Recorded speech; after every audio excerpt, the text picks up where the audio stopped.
Oh, hi, Dr. Smith. Hello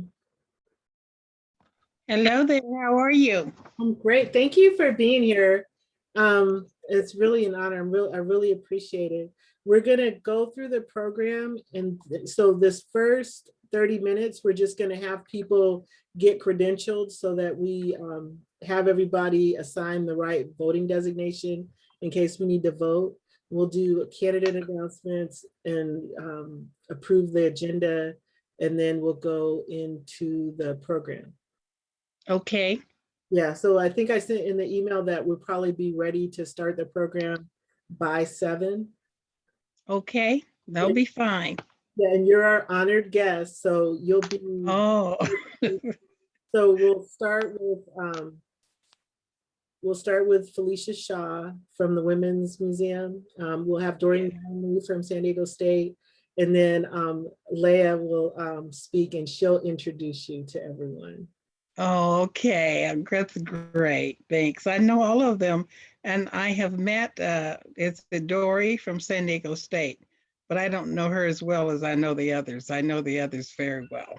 Okay, yeah, I'm familiar with everyone except Doreen as well. I don't know that Doreen and I have even met before. The first time I met you was the first time I learned about Juneteenth. I think you spoke at a park.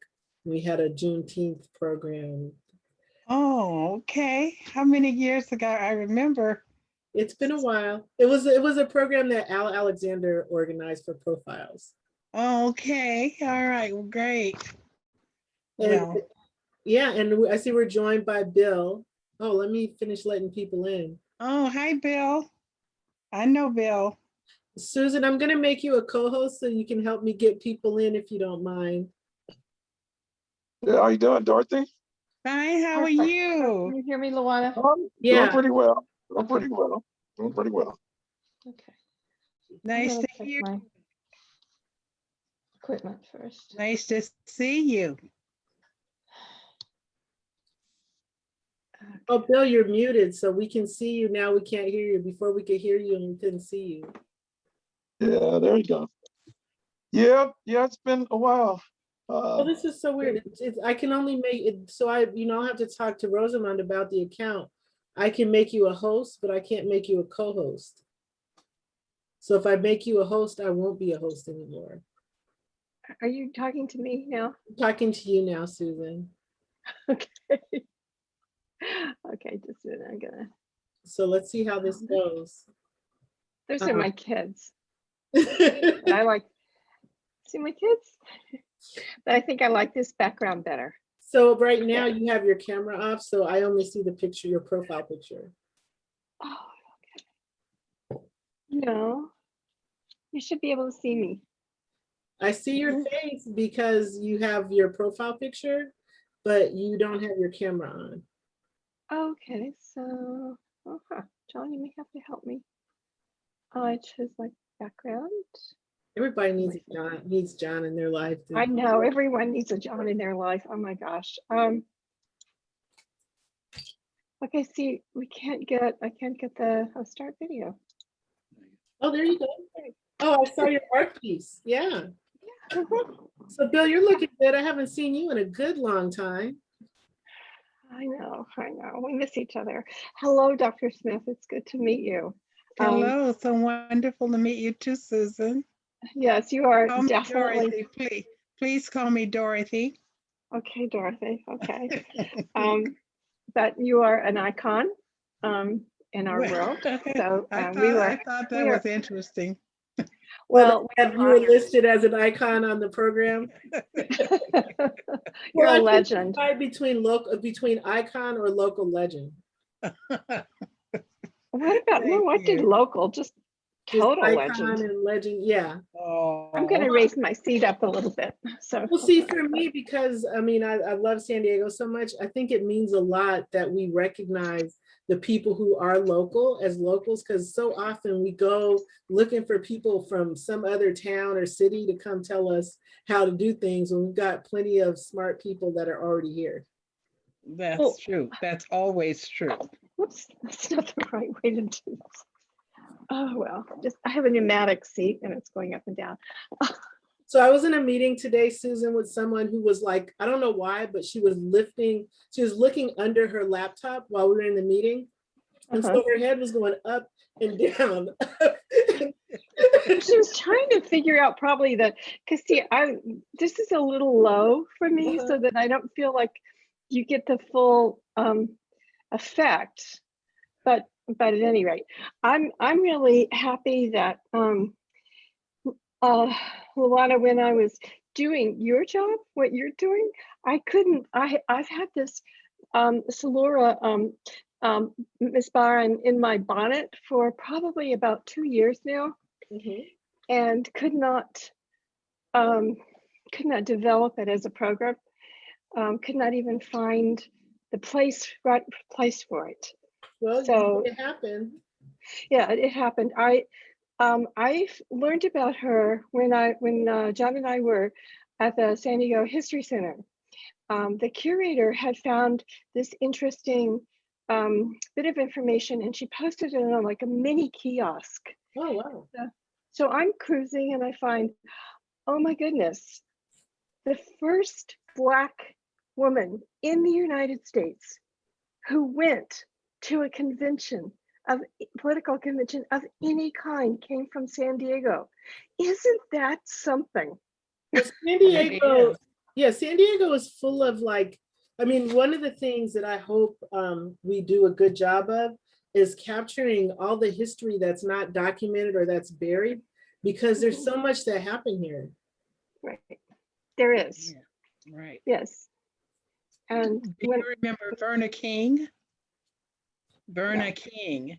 Oh, that name, yes, Yeah, she familiar. was also very involved. After, of course, she was younger than Miss Salura, but they lived in the same neighborhood. And Verna became very involved, and she started going to the convention. She went to the Democratic convention when Bill Clinton was nominated. Okay. And Her name is familiar. I'm looking her up right now. yeah, Verna Lee King. I'm checking out your library, Dr. Smith. I love your choices in reading materials. Oh, Oh, Cast. Yes, we. my. Yes, I'm reading that too. I'm reading that one now. Yes. Me too. Yeah, So I just finished reading Frederick Douglass. So That's did you like The Water Dancer? Oh, I did. I did very much. I really did. I read that last year, or the last year, just after it came out. Yeah, he's a wonderful, wonderful, wonderful writer. We have so many that are just really, really wonderful. I'm working on a book I'm writing a book by my great-grandfather. Oh, wow. Not by my great-grandfather, but about my great-grandfather. And I'm trying to finish it. I've been working on it for a long time, and so I should have finished it by now, but he was involved in the Reconstruction period in Tennessee and held several offices there after the Civil War. So the title of the book is Hillary Watwood Key, From Slave to Statesman. Wow. And so I'm almost finished with it, but it's taking a lot of that's what I spend much of my time on these days. Yeah, I dream of those days when I'll be able to spend more time writing. I know. Dorothy, have you ever heard of Professor Heather Cox Richardson? No. Heather Cox Richardson. Richardson. No, I don't know her. I don't know about her. She has written the book on Reconstruction, or a book on Reconstruction. She specializes in that period. And what she started doing during the lockdown, hi Doreen, is to do lectures over Facebook. I'd love to see some of them. So Facebook, just search for Heather Cox Richardson, and she has a huge following, history. Okay. she explains, people ask her questions and she tries to explain them, and it's amazing. We realize how much of what we have right now, the problems we have right now, are related to that time period during Reconstruction. Right, absolutely. Well, my great grandfather was one who was helping Black people, the ex-slaves in Tennessee, to vote. And so that, I mean, reading that section and knowing what we're even going through today Yeah. with all of the voter suppression, it really makes me very, very sad. The many legislators in many of the states are trying to take us back to that era. Yeah, history is definitely trying to repeat itself. Well, what she was interesting, and what she did is she compares the history from the Voter Rights Act of 1965 up through Obama as Reconstruction. That period of Reconstruction, and then the period of Trump is immediately what followed afterwards. So that we're repeating patterns. Now we're seeing the rise of all of the what is it, the Proud Boys and all of the fascists and the all of those horrible types of people. And she just sees it cycling through our history. And if we don't have a stop, if we don't have somehow a reset on our history, we're just going to keep repeating the same thing over and over again. Over and over. Well, I've written her name down, and I'm going to definitely look her up and follow her. Thank you. Oh, you're so information. Welcome. I've turned as many people as I can onto her. I just think she's great. Luana, were you going to make me a co-host? Well, I'm looking, it's not giving me the option to have a co-host. It's only allowing me to make you host. I can make you host, but I think I probably should make Rosamond host when she comes in, because right. I don't have the member list. I do. She sent it to me and I've got it on another screen. Okay, so if I make you host, you'll be the only person I can let people in. No. Co-host, I'm happy. Yeah, so I don't know why it's not giving me a co-host option. I'm gonna have to, it's better than it was before when I only had 40-minute meetings, but yeah, it's not, I don't know, I didn't configure the account, but Rosamond made me the owner, so I should be able to do some things. I guess we just have to get through this meeting. Okay, well, John is here. I can ask, because he's on Zoom all day long. Yeah, me too. Yeah, it's horrible. Doreen, how have you been? I haven't seen you in. Okay, Dorothy, Dr. Smith, yes. May I introduce Dr. Mattingly to you? All right. Dr. Mattingly is the founding professor of the Women's Studies Department at San Diego State. And she not founding, but I was chair for many years. Actually, I retired at the end of December. So I'm oil painting. I don't know, I'm sweeping. Wonderful. Well, hello there. Hi, very nice to meet you. Nice to meet you too. Let's see, and Mr. Ponder, we're really not, everybody else probably knows you, but I don't. May I introduce myself to you? Oh, sure. Oh, yeah. No problem. Yeah, I forget that everybody doesn't know each other, because I feel like I'm just starting to meet people. So, so Bill Ponder, Susan Panado. Susan was the president of the Women's Club, and has decided she wants to have a life.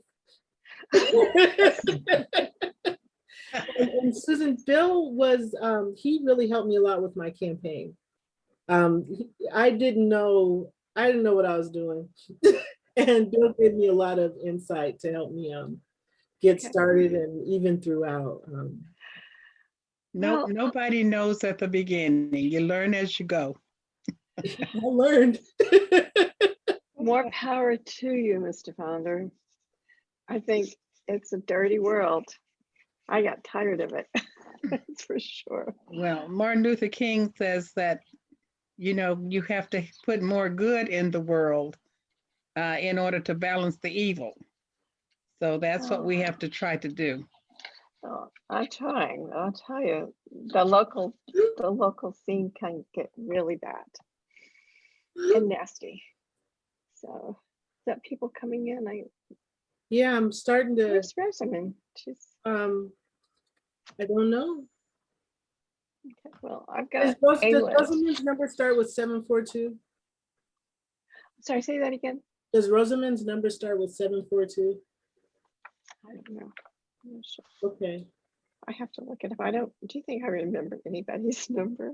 Oh, I don't know. Yeah, well, yeah, we don't have to remember numbers anymore. Hello, Sarah we don't. and Dan. I don't remember anything. I don't remember John's. Well, I remember my mom's number because it's been the same since before cell phones. So for Rosamond, I have 7078 is the last. Is the last 878 No. 7078. Okay, then it's not her. Oh, hello, Dan. Oh, you still got this beard going on. Oh my gosh, it's huge.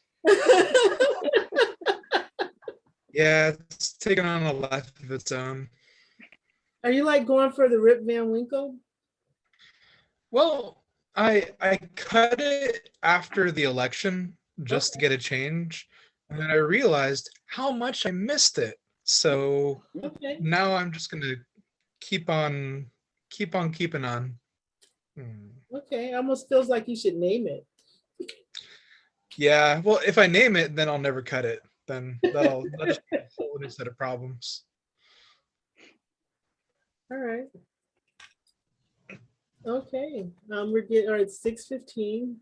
I don't know what, what's so weird. Time is like, it dilutes and expands. So like right now, for like probably the last hour, time has been like creeping along. And then I'm gonna look up and it's gonna be 6:30 and time for me to call the meeting to order. And at that point, I'll have to make someone else a co-host. Good thing is we've got a pretty light agenda today. So there's not really a lot of voting that needs to happen. So I don't know Right. how much it's gonna impact us.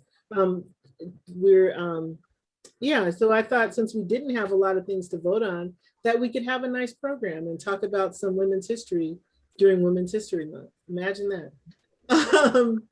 So Fun. that, yeah, fun. And I was supposed to make a Kahoot full of history facts, and I did not make it. We may have to play a different game. Yay, Rosamond's here. How do I check and make sure that I've got used for this year? Wait, say that again. Oh, do you want to make sure the dues are current? Yes, please. Just send a private message to Rosamond. She knows everything. Yeah, she's the one who maintains those records. Will do. She's our treasurer, Dan. I will go ahead and put my contact information in the chat. So if anybody needs information about their membership. So, are we already recording? So Rosamond, I'm not sure what's going on with the Zoom account, but it's only letting me make someone a host, but no co-host. It will only do what? I'm sorry. So I only have the option to make people a host and not a co-host. Probably troubleshoot it after this meeting. The agenda is pretty light without a bunch of stuff to vote on other than the approval of the agenda. Okay. So it shouldn't hurt us tonight. Hopefully we'll just be able to have a good time. I just wanted to bring that to your attention. Huh, interesting. Yeah, we can put our heads together and, kind of, we'll figure it out. Hi, Lori, it's nice to see you. I have a question for Rosamond. Rosamond. Mhm. Rosamond, okay, you've got small Ds and large Ds. What's the difference when I go to credential people? It just means that they're a registered Democrat. I just, Okay. How do I? Okay, so So I just put, I got it. Okay, thanks. Okay, I'm sorry, Luana. No, no problem. No, I'm going to go in there to the participants now and start putting everybody in. So you can't, I can make you the host, but then you would also have to let everybody know. And when I call the meeting to order, I'll have to make someone else the host because I don't think I can watch the waiting room. And I wonder what happened. Okay. yeah, I just, the meeting started, so I don't think we can. Yeah, you can't make anybody co-host. Yeah, Huh. but I can make Yeah, you I the host. can't help you, Rosamond, because I can't do any renaming. I can't. No, we can't do any renaming because we can't become co-hosts. Once we become a co-host, then we can do the renaming. I don't know if that's something to do with the account. I wonder if I can go out. Let me see if I can go into our account. I'll be right back, guys. Okay. Let's see here. We're getting there. It's 6:19. I think this is the part usually when Susan starts playing music.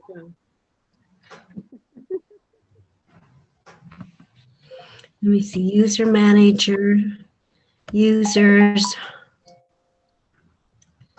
All right. So, if this was before a game, I could ask like, how are the Bears doing? I guess it's a political meeting. We can, everybody in the 79th getting their votes in. And then what else is coming up? The California Party Convention's coming up in a few weeks. Let's see here. All right, so Rosamond, are you ready to be made host? Pardon me, oops. Here I come. I'm coming back. Here I am. Yeah, go ahead and make me host. I can't figure it out on the You know what? Zoom. No, yeah, it's still only letting me make host. Sorry. I thought I saw it for a sec. So I'm no longer the host. So I can't do anything anymore. Oh, that's not good. No, I'm just kidding. Well, it might be good because if I can't, then no one can expect me. Everybody can blame everybody else if anything goes wrong because I have power, right? Right. Well, I mean, what bad leaders do, they like delegate and then say, well, it's not my fault. They kick it down the road. So we're getting close. We're at 6:21. We got 9 more minutes and then we're going to start. Yeah, and because we're not really voting on anything other than the agenda, we don't have to really worry about half the quorum.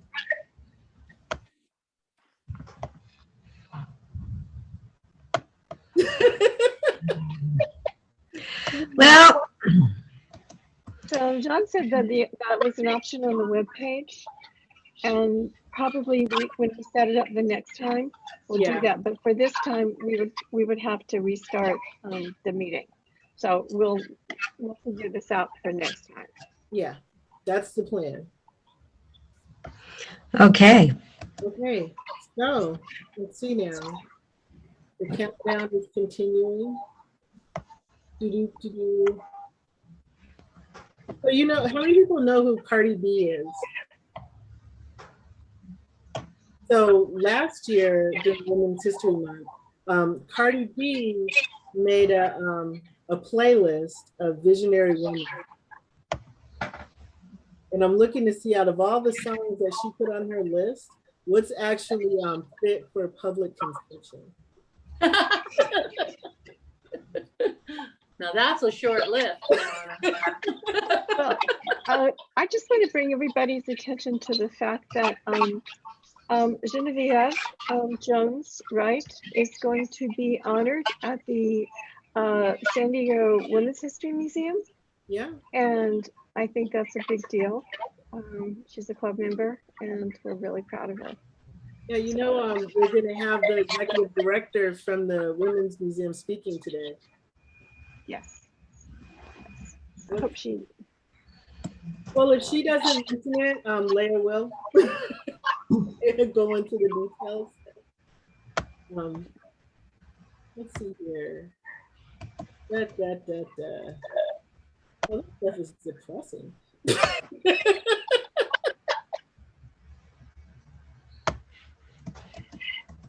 So the San Diego County Women's Hall of Fame is Genevieve. It's this Sunday, March the 21st. And the virtual ceremony begins at 2:30. And you're invited to attend and celebrate the other amazing women who are also going to be inducted with her. And let me see if I can get this.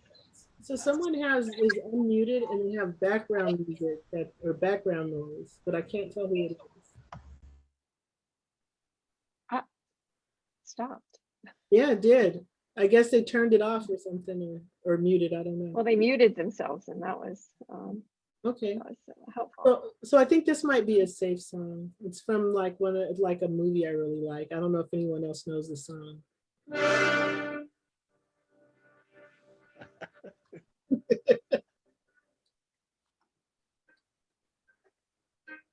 Usually like when the movie's starting and they're playing the song, there's all kinds of like cool graphics playing and stuff. I didn't do like a graphic show, but it's Adele. And it's from like one of the most longest running movie series in terms of them doing sequel after sequel after sequel. Waiting to see who the next Bond will be. Hold your breath and count to 10. That's kind of sad too. I think I need John's playlist.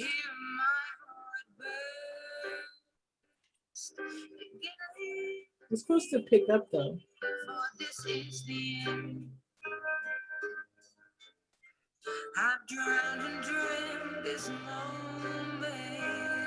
God has help with his playlist. Wow.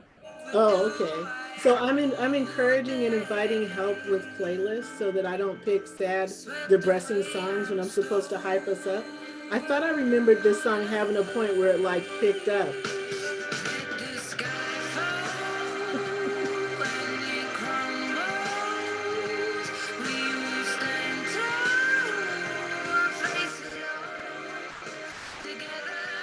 Okay, we're getting there. We've got almost everybody here that we're looking for.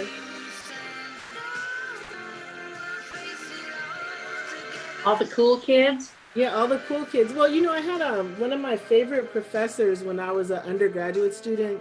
I was worried about an event and I was worried about like who was going to be there and, you know, wanted to make sure that I did a good job promoting it. And she said to me that whoever's supposed to be there is going to be there. And you have to, I guess someone wanted me to shut up. No. But you think about it in that frame and then it's all good. Yeah. Well, I've noticed that right before the meeting, it's pretty low. And then as soon as the meeting starts, it exponentially shoots up. So hopefully that'll be the case. It's a credentialing nightmare, but you know, the upside is, I'm going to turn this off because I'm getting ready to call the meeting to order. The upside is, well, hello, Felicia Shaw. It's so nice to see you. You know, Hi. when you have speakers, you're always like, okay, is everybody going to be here when we get to that part? Yeah, this is good, and we're getting close. Got like 3 minutes. What do we do for 3 minutes? Does anybody have like a good joke they want to tell? You have a good joke, Doris? I have something. Okay. Go ahead. Oh, am I up? Oh, I don't know. I'm a fairly new member. But isn't there something we can do as a club to help Gavin Newsom, because the GOP is after him? So it's not just a Gavin and Newsom problem, it's a Democrat Party problem. And can we organize something to make phone calls for him or something? You know, that's probably a really good thing to talk about after the meeting comes to order so that everyone can come up with an idea and maybe we could vote on something to do. Because, you know, there's always something to do, even if it's just. Yeah, I think so. Yeah. Yeah. Cool. Yeah, I heard somewhere, you know, and I don't know because I don't really hang out with their strategists, but the recall is the new GOP strategy because they can't win any other way. But that was a joke, no, right? Ish. No, I think that's a good point. I think that's, Can't let them. yeah, I agree with you wholeheartedly. I think the moment we've all been waiting for. Well, hello, everyone. I've got a few seconds here. Does anybody, if anybody wants to like run, hi Ray, I love you. Wants to run and like get water or something. Let's see here. I'm going to be calling this meeting to order. I really miss that waitress at Elijah's, I'll tell you. You know, Where's my sandwich and my beer? yeah, my daughter has midterms, so I am truly on my own. You know, usually when I'm in meetings, food and drinks magically appear from because she, Oh yeah, my daughter brought me one too. yeah. All right, Potato. well, we're at that Sounds magic cool. moment. Oh, you're right. Right at like 6:30, everybody pops on. It's magic. Welcome everybody to the March meeting of the Democratic Women's Club of San Diego County. This meeting is now called to order. I'm so happy to see all of you. The agenda was sent out earlier. And let's see how we do this. We do the welcome, we do the approval of the agenda. I'm willing to entertain a motion to approve the agenda. I can't find it. Do you want to see it? Would that help with the decision to approve it? I move that we approve the agenda as stated. Is there a second? Oh, second. Okay, watch out now. You're cooking with steam.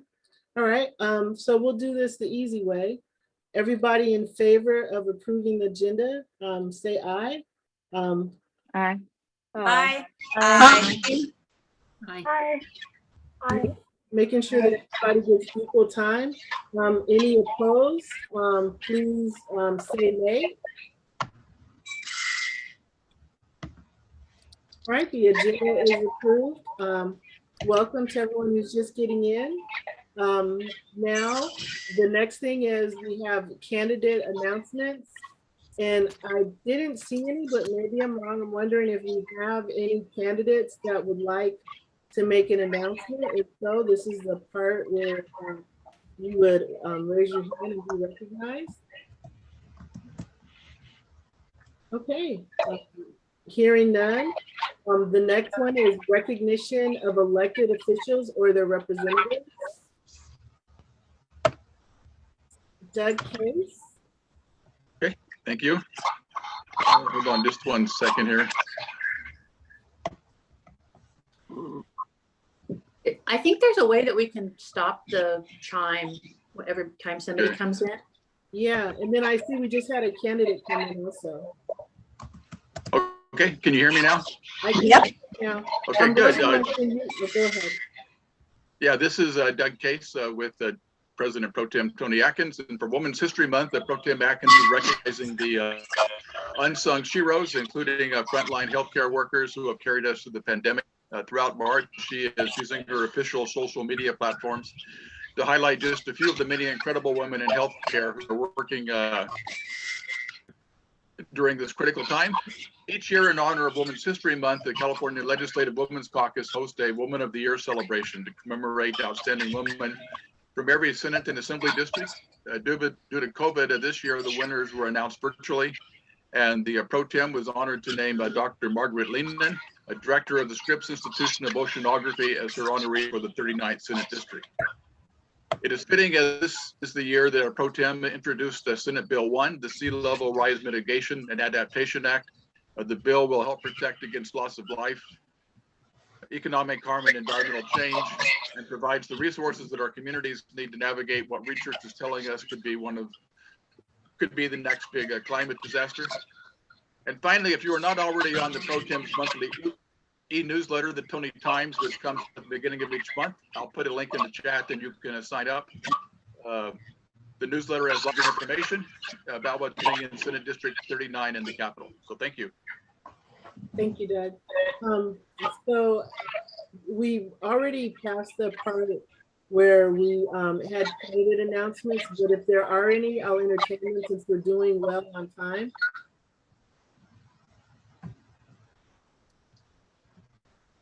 Could I update people? So, Lori, what part of the agenda are you on, Lori? Well, let's see. Announcements. So we're at the very beginning. So right now I was asking if there were any candidate announcements. Okay. President Richmond. So Akilah Weber, Dr. Weber. Good evening, everyone.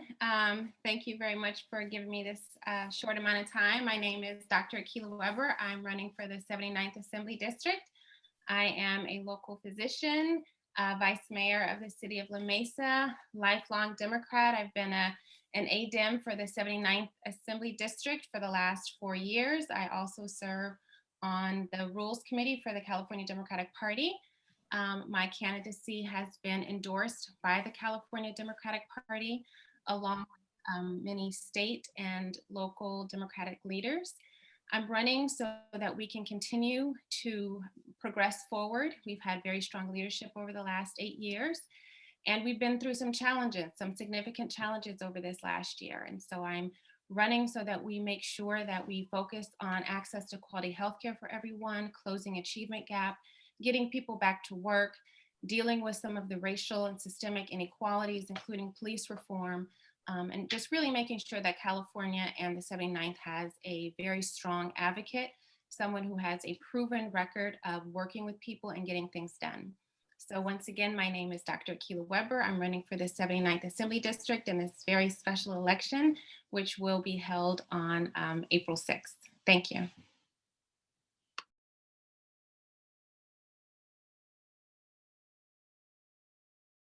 Of course, I muted myself then.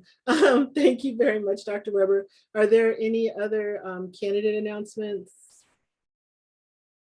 All right, so going back, any other elected officials that need to be recognized before we move on in the agenda and go into our program? All right, well, thank you all very much for being here. As you know, we are celebrating Women's History Month. I thought it would be appropriate to actually have some great women talk to us about women's history. And so I will begin with Felicia Shaw, the Executive Director of the Women's Museum of California. I asked her to be with us today because I think that it's really important, one, to be rooted in history, but also I understand there's been some really exciting new developments and some things that are coming up that I think everyone would enjoy hearing about. Well, happy Women's History Month, and thank you so much for the invitation. I'm going to keep my comments short because we have a wonderful list of other women. Hello, Dr. Smith and others who I see out there who I know, and it's just really great to be here. So I don't know how much you know about the Women's Museum of California. Very briefly, we were founded in 1983 by Mary Maskell in her living room. This is a woman who found that there was a lack of representation. Even back in the early 80s, we were talking about representation, where there was a lack of women being represented in our history. And so she began to very simply to just collect clippings of women from all across the country, things that she thought we better preserve this history because it's certainly not being taught in our history books. Well, you can imagine in a very short amount of time, her archive in her home just kind of overran her living room. And soon they had to move what was then known as the Women's History Reclamation Project, that's what it was called then, to a small space in Golden Hill, which really seemed like a luxury to them to actually have space to spread out and continue to have meetings and it became a real hotspot, a cultural hub for women during the early 80s. They spent some time there, and before you know it, they outgrew the Golden Hill space as well, which led to a really wonderful move to Liberty Station. Liberty Station at that time was the new cultural destination. We got a space there in 2012, which is where we've been since Golden Hill. Well, flash forward, we have actually grown out of that space as well. And the news that Dr. Richmond was talking about is that we will be transitioning from Liberty Station to Balboa Park. March 31st is our last day in Liberty Station. We'll be turning in our keys. We've already moved our collection and our archive, which Mary Maskell started back in the 80s, to the San Diego History Center. And I'm so excited to begin this next chapter in Balboa Park, where all the other cultural institutions are. Talk about room to spread out and grow. I really believe that's going to be a great home for us. We're on the move, and we're excited to be both a museum without walls, because we will be able to now free to roam the community and out in the county, doing all kinds of partnership projects. We hope to have pop-up exhibits, more opportunities to partner with other cultural groups. I've even talked to District 4 about the opportunity perhaps to get a temporary space in southeastern San Diego, which I think would be fabulous because it's such a centrally located area with such a great diversity of people. And so if any of you have any connections in that community, talk to us later, because we would love to relocate the Women's Museum of California in that area. How can you get involved? I always want to leave that with you. Many ways. We're always looking for good board members. We have the Hall of Fame event coming up on Sunday. Dr. Smith, I think you were recognized some years back, and others. This is such a wonderful program. If you've never gone before, please join us on Sunday at 2:30 for our virtual event. You know, COVID has all of us still shut in, but it's just a wonderful way that we'll be recognizing some people that you might know. Genevieve Jones-Wright, Honorable Randa Trapp, you all know her work. Susan Jester, an LGBTQ champion. Rosalie Schwartz, she's a historian. And Nikki de St. Paul, you've seen her artwork all over San Diego. She's no longer living, but posthumously we'll be recognizing these 6 incredible women. I also want to recognize, I know Leah's going to be talking in a few minutes, Leah Goodwin, who's a member of our committee. Finally, we can always use donors, speakers, and I always like to end by saying, asking you, and maybe we can talk about this later, what can the Women's Museum do for you? How can we help you tell your story about the incredible people doing good work in the Democratic Party? We are nonpartisan, of course, but we always like to talk about good people doing good work and making history today. And so I see a few history makers right here on this program. We want to be your storyteller. We want to help enshrine the wonderful works that you're all doing across this community. So I thank you again for allowing me to be a part of this program on Women's History Month. I can't wait to hear from the other women that you've gathered. We are here for you now, like History Month and forever. We are almost 40 years old, believe it or not, doing great work for the people of this community.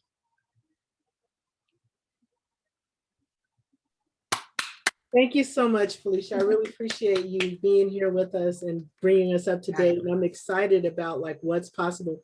Does anyone have any questions before we go to our next speaker?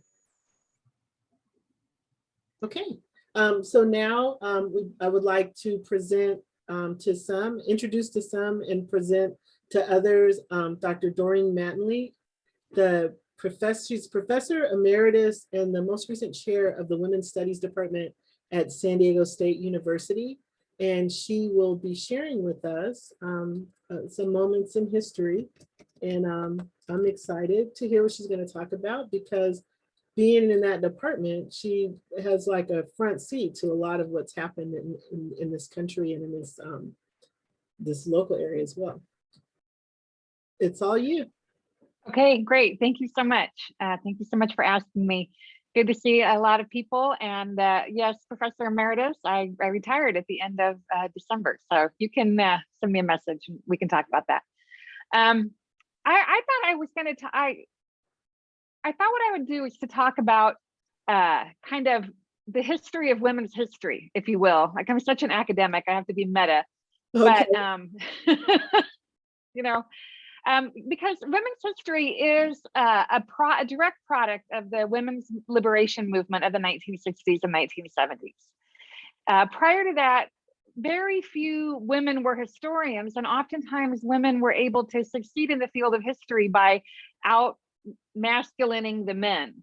Like, it was far too risky for a woman's career to actually write about women. And so there was very little history written about women until the 1970s.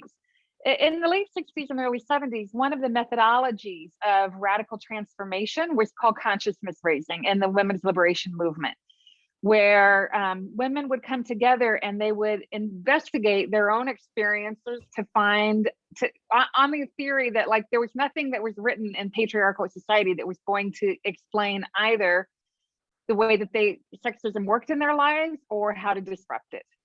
And so they began talking about their experiences and what they needed, and then using that investigation of their own experiences as a roadmap for social change. And on university campuses across the country, including at San Diego State College, one of the things that women realized was their utter ignorance about the lives of women who came before them, and women in communities different from them and locations different from them, and the way that it made them vulnerable to mythologies and stereotypes and beliefs about what was possible for them and what their life was like. Like, I think one of the great myths of American culture is that American women have it better than women anywhere else. Now, there is not a single metric of women's well-being that upholds that, but it's part of national identity, and we believe it because we've never studied the geography of women's lives. And so you can hear, like, well, you have it better than women have ever had it, or women ever have it anywhere. It's like, wow, that's really, like, that's not really true. And so in a desire to challenge this mythology, these women, these feminist women, women's liberationists, they would have called themselves, believed they needed to learn women's studies, women's history particularly. And they discovered they needed to write it first. So San Diego State, as you probably have heard me say, had the first women's studies program and then department in the country. And it came from a consciousness raising group at San Diego State College, who pushed the university. And first they offered it actually kind of, they offered the classes first, and the university kind of came along later. And what's the motto of our department, which is, you know, seek forgiveness rather than permission.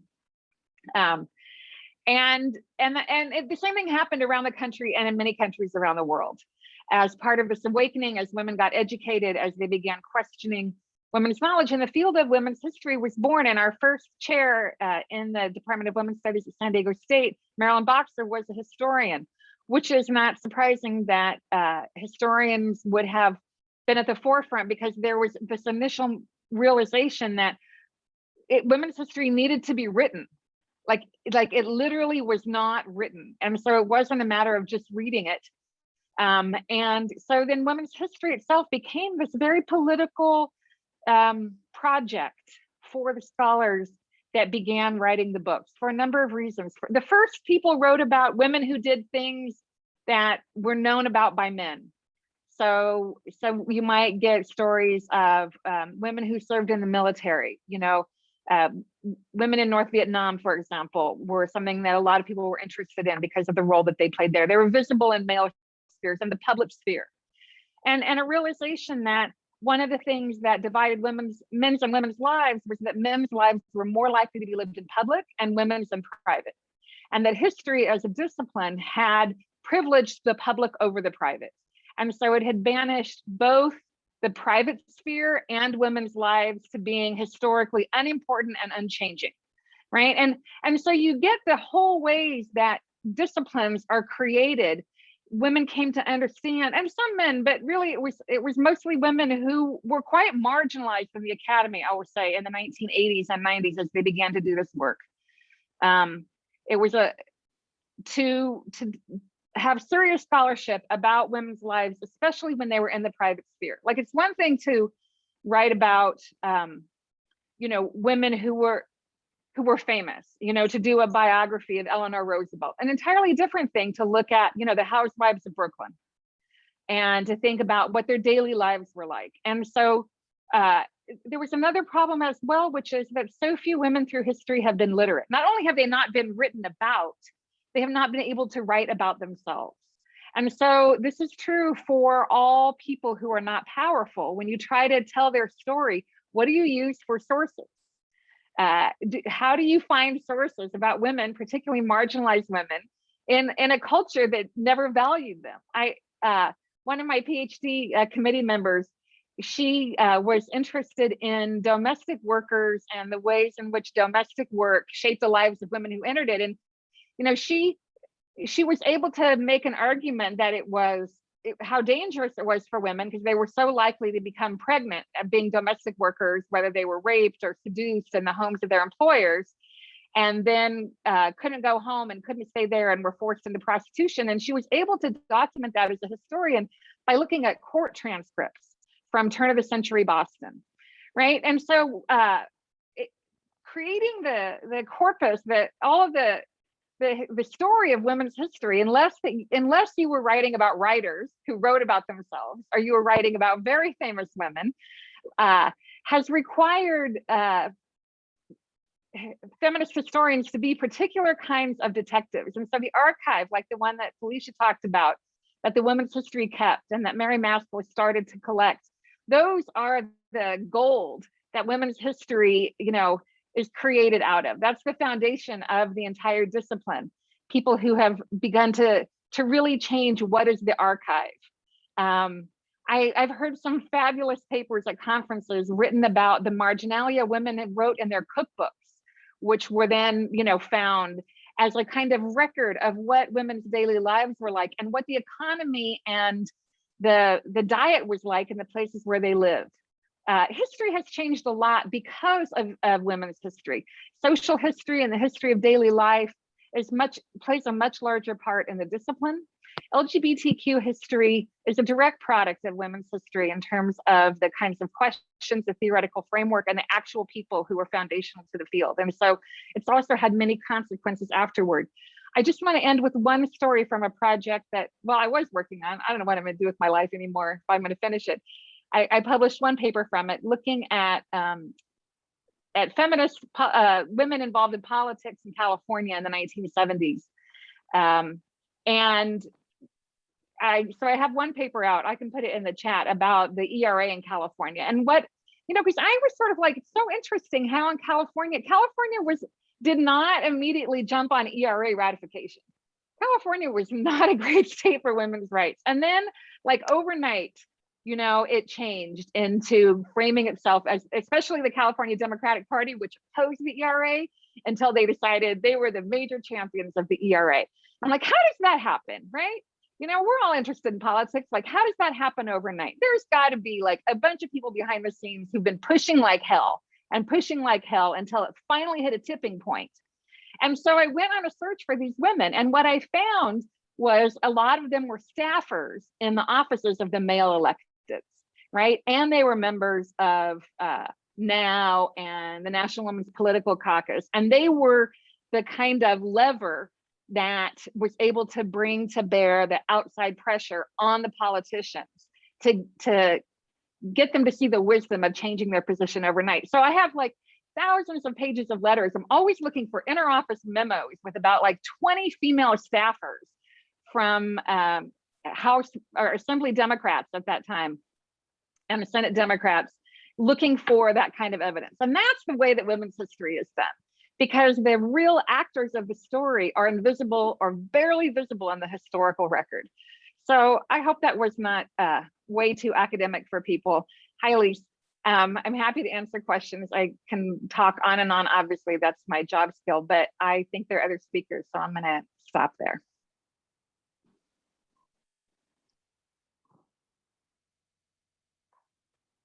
Thank you so much. I really, really appreciate it. I do see a hand up.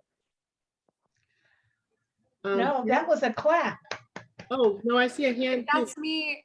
Yep, I did raise my hand. Thank you so much, Noreen. I would love to know what you think the odds are of the House making progress on removing the time limit for the ERA on Wednesday. You know, my guess is as good as yours at this point. I hope that they do. You know, here's the problem with the ERA right now. In states like California, where there's a lot of support for the ERA, California was made ERA compliant in 1976. California is ERA compliant even before it was ever ratified. And many progressive states have basically a de facto ERA. And so the people most likely to put pressure on it don't suffer any consequences from not having it. And so it's hard, like we don't think of the lack of an ERA because we literally have an ERA compliant state, even without it. And that's true in many Democratic run states. So it's a kind of awkward proposition that's symbolically important, but a lot of the people who support it aren't affected by it anymore. And it keeps grassroots pressure from growing behind it. I hope so. I mean, I just, Ruth hopes so, you know, but I don't know the odds. I'm a little too out of the loop to know what they would be. Thanks for the question though. All right, well, thank you so very, very much. I learned a lot. And I, as a lifelong learner, I think it's important. So I really appreciate you making the time to be here and hope that this won't be your last visit with us, because I think understanding history is like one of the best ways to prepare, to plan and be strategic about the future. Let's see, so next we have, oh, thank you everyone. Let's give Dr. Mattingly a big hand. And now we have Leah Goodwin, the chair of the County Commission on the Status of Women and Girls here. And I'm looking for her so I can spotlight her to make sure everyone can see her beautiful face. And I'm going to share my screen.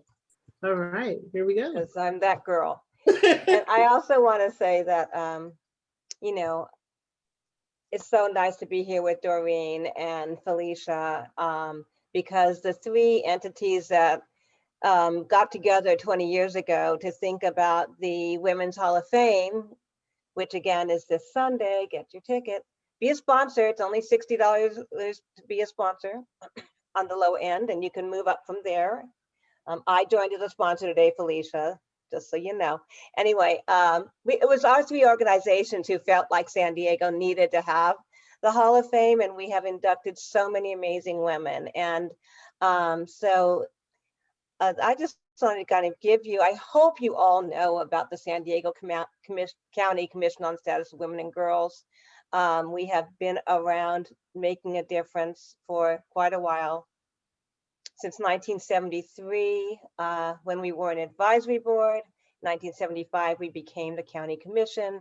And then in 2018, we added "and girls" to our title because we need to take care of our girls, and it gives us the opportunity to do so. So we are actually here to, we're appointed by the Board of Supervisors. I also want to put out a plug of gratitude. My term was up, and Nora Vargas reached out and reappointed me. So I am proudly appointed by Supervisor Nora Vargas, and to represent the District 1. I live in the South Bay. We have some things we really are passionate about, and CEDAW, the Convention on the Elimination of All Forms of Discrimination Against Women, has been passed in the United Nations and passed in many states, and we are really pushing to get this passed in our county, and we feel that we have some support to do that with our new amazing Board of Supervisors. We care deeply about human trafficking and are on the front line with many things that are going on. We care about homelessness. Women are more likely to be homeless, and from being homeless, they're more likely to be moved into trafficking. And oftentimes, being a victim of domestic violence is what brings them to be homeless. And because we have a gender equity gap, not having money is also. More women live in their cars than we can even count when we do the homeless count. So we care about violence against women. We have this handbook, It Shouldn't Hurt to Go Home, in English and Spanish, and we distribute it all over the place. And it's interesting, libraries, every time I go to restock them, these magically disappear. That's sad and good at the same time. We have an annual symposium, and we were probably planning on doing it virtual. We skipped last year and we'll do it this year.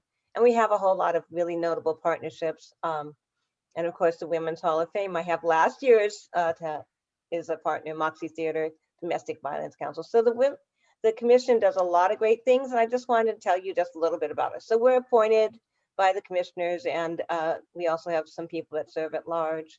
These are our commissioners, but I think I was really invited here to do one of my favorite things, which is honor someone who was a shero for me. And when I arrived here in San Diego in the 80s, I had the great and good fortune of meeting Dorothy Smith, who immediately embraced me with her warm smile and her brilliance. And I have been able to honor her and support her off and on, and was thrilled when we inducted her into the Women's Hall of Fame in 2018. This is 2019, because this is now 2021. And I hate to do this. Those of you who know me are like, I'm not a big read the bio person. However, for Dorothy Smith, you just have to know a little about her. Dorothy Smith suffered from discrimination in the Jim Crow South, and she's dedicated her life to working for equal opportunity for all people, especially in the area of education. Now retired, that's silly. This woman is so busy. Now refired, her career has been primarily as a college educator, including 24 years at San Diego City College and 3 years at San Diego State University. At SDSU, she launched the Aim to Teach program and, as its first director, dramatically increased the diversity of teacher candidates at San Diego State University. She's most proud that at least 35 students she taught at SD City College have become teachers in San Diego County. Now, this is unbelievable because I was also once a college dropout herself. She returned to school and after marriage and family, and established the Women's Center at San Diego City College in 1976. The first program there to help women enter or re-enter college and complete their education. As a professor of English and African American literature in the San Diego Community College District, she helped lead a successful effort to institute a multicultural studies requirement and also created several courses, including Black Women in Literature and the Media, which has now been taught in the district for over 4 decades.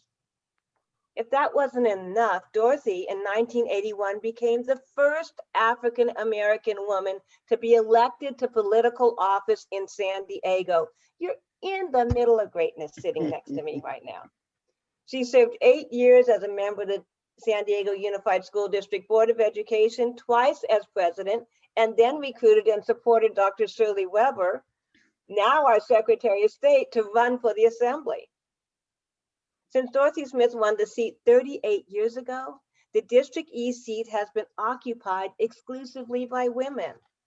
As president of the Innovative Preschool Project, Dorothy co-founded the School of Success in 1989, which is now renamed the McGill School of Success, and serves students from preschool through 5th grade. An inaugural member and former president of the San Diego Ethics Commission, Dorothy is also a 45-year member of Southeast San Diego Women Incorporated, including President Golden Soror and life member of the Alpha Kappa Alpha sorority, and officer and volunteer of Common Ground Theater. She has so many awards. She's so amazing. She's a poet. She's a grandmother. She's authored 2 books of poetry, and she's a biography of her great grandfather. And I am just pleased to introduce to you my mentor, my friend, a shero in our own midst, Dorothy Smith. Oh my goodness, Leah, thank you so very much. I'm going to just have to carry you with me everywhere. I love you. I appreciate that beautiful introduction. It was much too long, much too much, but I sincerely appreciate it. I think it's about the best introduction I've ever had. But I'm here to honor a woman who lived in our community and was what some people would call a very, very colorful political character. And that is Ms. Zellura Richardson Barron. I hope that some of you had the opportunity to meet Ms. Zellura Richardson Barron. I'm going to tell you a little about her. She's a San Diego political trailblazer. Zellura Richardson Barron, the daughter of a Baptist minister, was born in Mansfield, Louisiana on Christmas Day in 1900. And she lived to be almost 100 years old. She lived to be 97. She was a businesswoman and she was a mother of 1 son. She and her husband, William Barron, owned and operated a liquor store in San Diego. Zellura Barron was a prolific community servant. She became a leader in politics and community service, as well as Baptist religious leadership. She was first a local Republican Party leader as president of the Negro Women's Republican Educational League. She was also a member of the National Negro Day Committee. Mrs. Barron changed her party affiliation from Republican to Democrat as a supporter of Franklin D. Roosevelt. Then in 1948, she became the first Black woman delegate in the entire country to become a delegate at a national political convention. She represented California in the Harry Truman delegation at the Democratic National Convention in Philadelphia in 1948.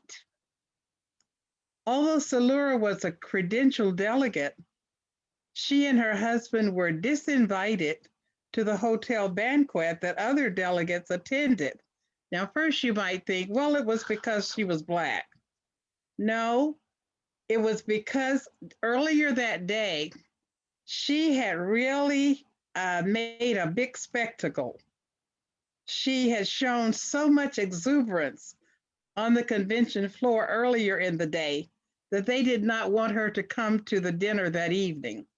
And so a security person went to a Secret Service person, went to her hotel room and said to her, it is not advisable for you to come down. Well, that was because Zellura was so excited about being a delegate and about having California endorse Harry Truman that she rushed out on the convention floor earlier in the day. She grabbed the California flag, ran out to the floor, and declared that California was the first state to declare support for Harry Truman. Now, Southern state delegates were very disenchanted with her for that passionate and outgoing support for Harry Truman because they were trying to draft Eisenhower. And so that's why the Secret Service agents went to her room and said, not advisable for you to come down tonight. So they took Salura and William's food up to their room that night. Salura Barron continued to be very active in politics, even temporarily leaving the Democratic Party and running for the San Diego City Council seat in 1951. She became the president of San Diego's John F. Kennedy Democratic Club in 1960, and in 1972, she was the vice president of Democratic Woman Power, a Democratic women's club founded in San Diego in that same year, 1972. In 1980, Mrs. Barron again served as a delegate to the Democratic National Convention, supporting the re-election of Jimmy Carter. In 1981, she had a heart attack just before Election Day and told a reporter from her hospital bed that it was her first time ever voting by absentee ballot since the 1930s. In her 90s, she was still very active in the community. She participated in community celebrations, including the Martin Luther King Jr. Day Parade in San Diego in 1992. Salura passed away in 1997. In addition to her political activities, Salura Barron was very, very dedicated to her church, Calvary Baptist Church in San Diego. She sometimes served there as an organist, and she was also a delegate to the California State Baptist Convention. After her death, she was honored by California Congressman Bob Filner, who submitted a tribute entitled Salura Barron, an American Hero, into the Congressional Record, honoring Salura Barron's lifetime of political engagement. Congressman Bob Filner stated, throughout her life, Salura fought to promote educational and business opportunities in communities that often lacked strong and determined representation. I think I said that she and her husband, William, owned and operated a liquor store in San Diego. And so she was a very, very a wonderful businesswoman, as well as community servant and leader in politics.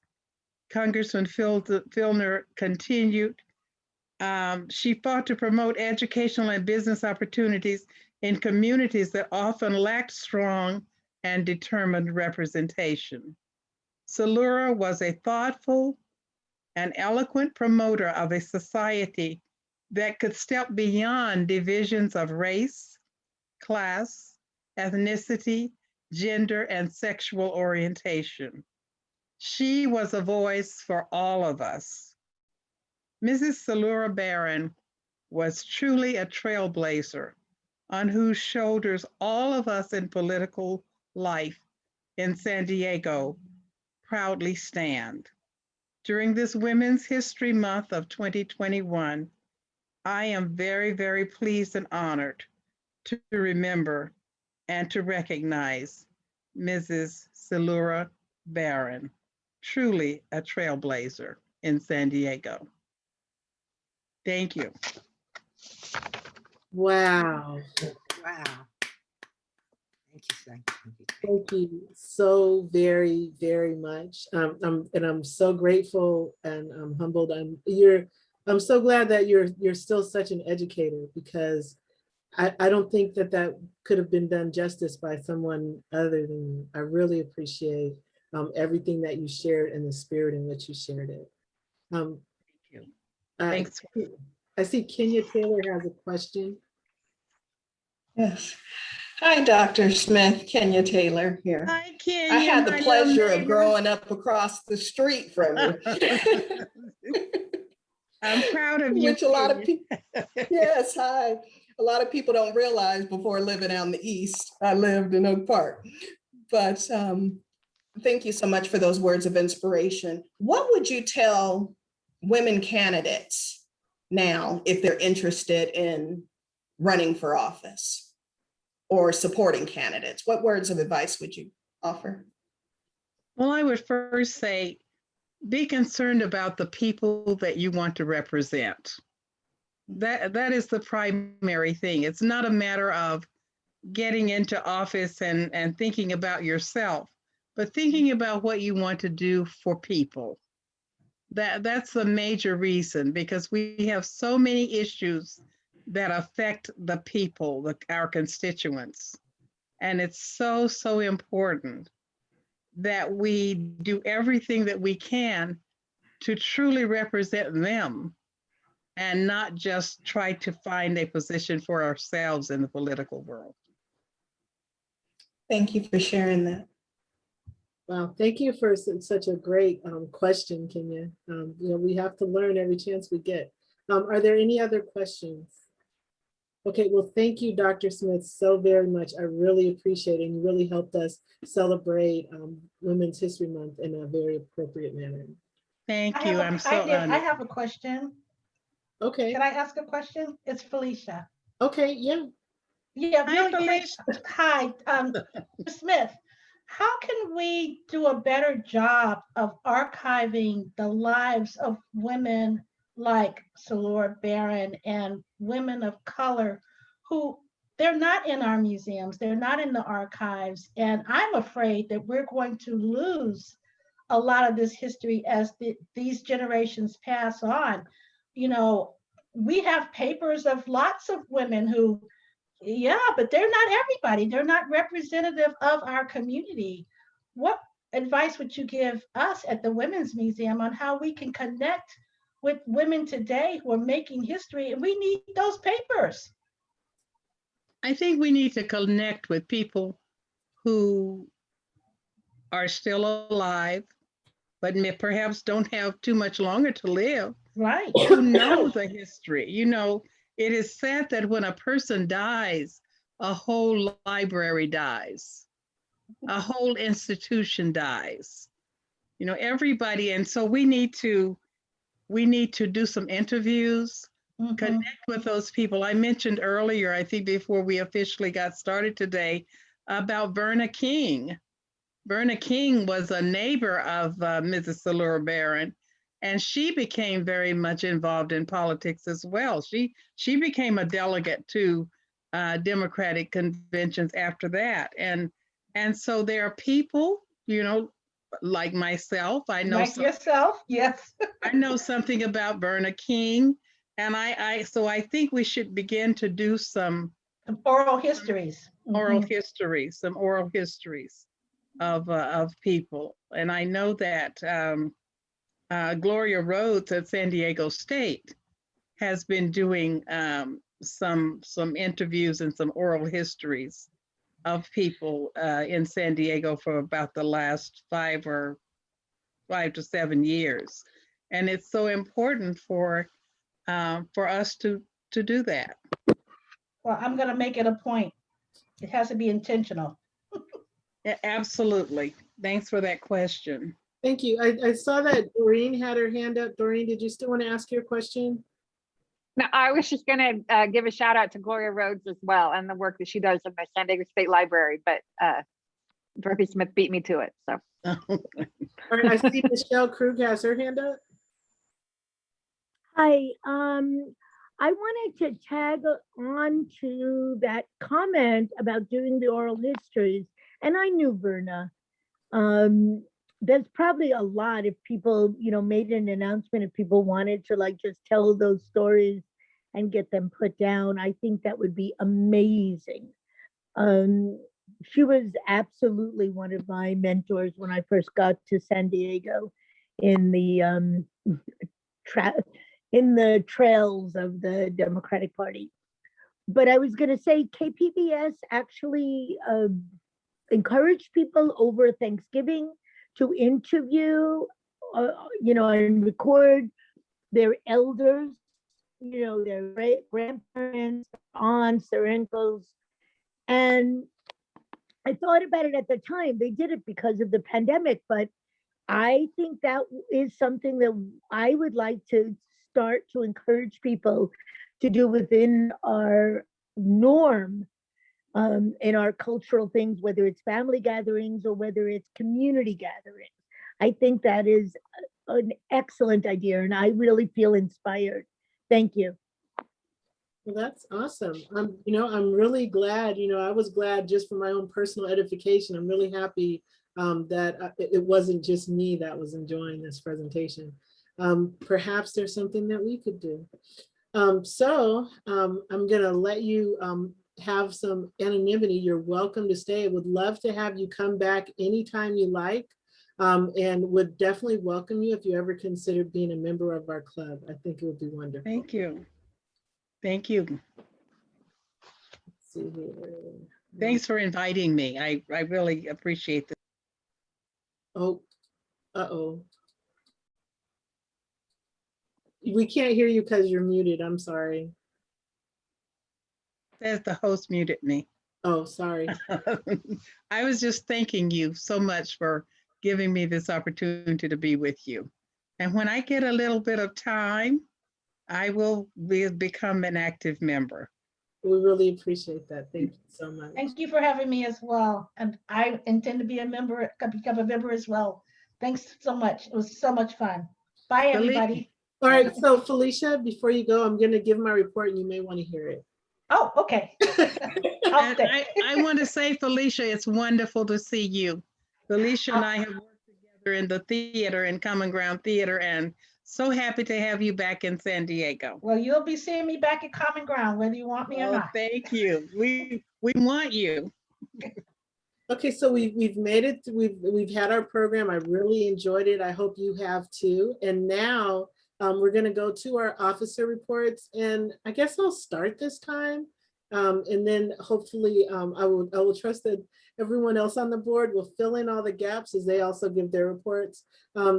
This past month, since the last time we were together, we had the opportunity to attend the United Negro College Fund's gala and really learn a lot about all the work that they do.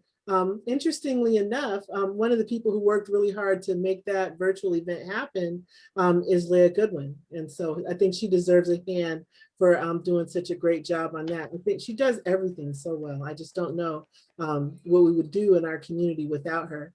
I'm trying to be Dorothy. So, it's interesting when you start to follow the path of who was mentored by who, and then you learn so much about everything. It all makes sense. The other thing, I guess of note is we talked about committees because we're looking forward to what kind of work can we do in terms of impact. And one of the things that I would like to do, and I hope that I will have the support of you as members, is launch an initiative for civic engagement of young women and girls. And the way that I will know that I have your support is that you will reach out to me and volunteer to help me with this effort. I plan to partner with Detour to pilot it and get started, which is a program that works with young women and girls in the community. And I will also be looking at other organizations and reaching out to our local colleges and universities. But I am just one person. And so for that to really happen, and happen in a way that's effective, I would really appreciate the support of our members. The other thing, and this is something that really occurred to me as we were doing our program and learning about the history of women's history and just some of the challenges with making sure that it's properly documented. There are a lot of women in San Diego who have been active in politics on a local, state, and national level. And as we look at how we can document this information, I think it would be wonderful if we could partner with the Women's Museum and other people that want to come to the table to make sure that we're supporting that documentation. Because I think that, yes, when a person dies, a library dies, but no one is truly dead as long as somebody remembers them. So those are my two big things. The other one is, in terms of all of our committees, one of the things I need pretty quickly, and again, just reach out to me and we'll figure it out, is a representative, a regional representative for the North area. I will be following up with the representatives for the other 3 areas to see where else we need help, but I know that I need a volunteer who's willing to be our representative for the North Area Caucus. I'm not asking anyone to commit today, but please look at your calendar. And Brett, can you tell me when which day that caucus meets?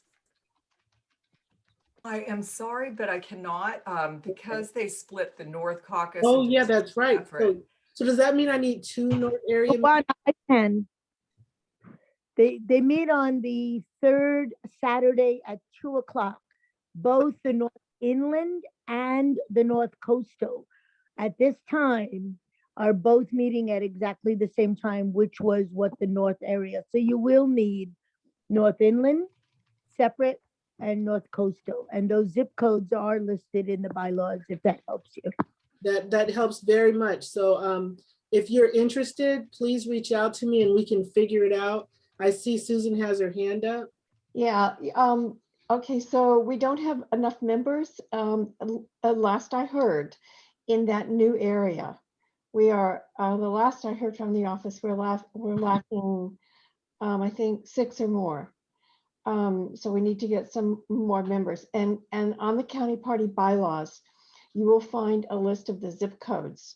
And it's very specific that you have to live in order to be a representative in a specific area.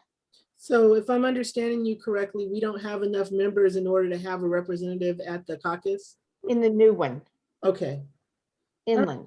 So the new one is the North Inland. Okay. But yeah, but there are some people, Susan, that actually recently joined. I believe Arcella did, but we can talk. So yeah, we can work that whole thing out offline. I just want people to be aware of it. One of my goals is that we make the meetings move quickly so that we cover as much as we can and everyone is able to stay awake all the way through to the end. And nobody falls off because they have to go take care of something. Let's see here. Michelle, can I lower your hand or were you going to say something else? I muted myself. You can lower my hand. Sorry. Okay, Susan, do you want me to lower your hand? You know, I didn't see your hand because it blends in with the yellow of your artwork. Okay, so those were the things. Please reach out to me. Yes, the membership drive definitely is in order, Sarah. And to that end, that concludes my report. I am now going to defer to Lori Saldana, our external vice president, and I'm hoping that her report will also include an update on the letter we spoke about at the last meeting. So yes, a couple of things. We discussed a letter on deaths in custody, and Dave Myers and I have been working on that. That is regarding the people that are dying in county jails. Another issue that was brought up last time was how to get more people into the hotel rooms that are fully paid for by FEMA under Project Room Key.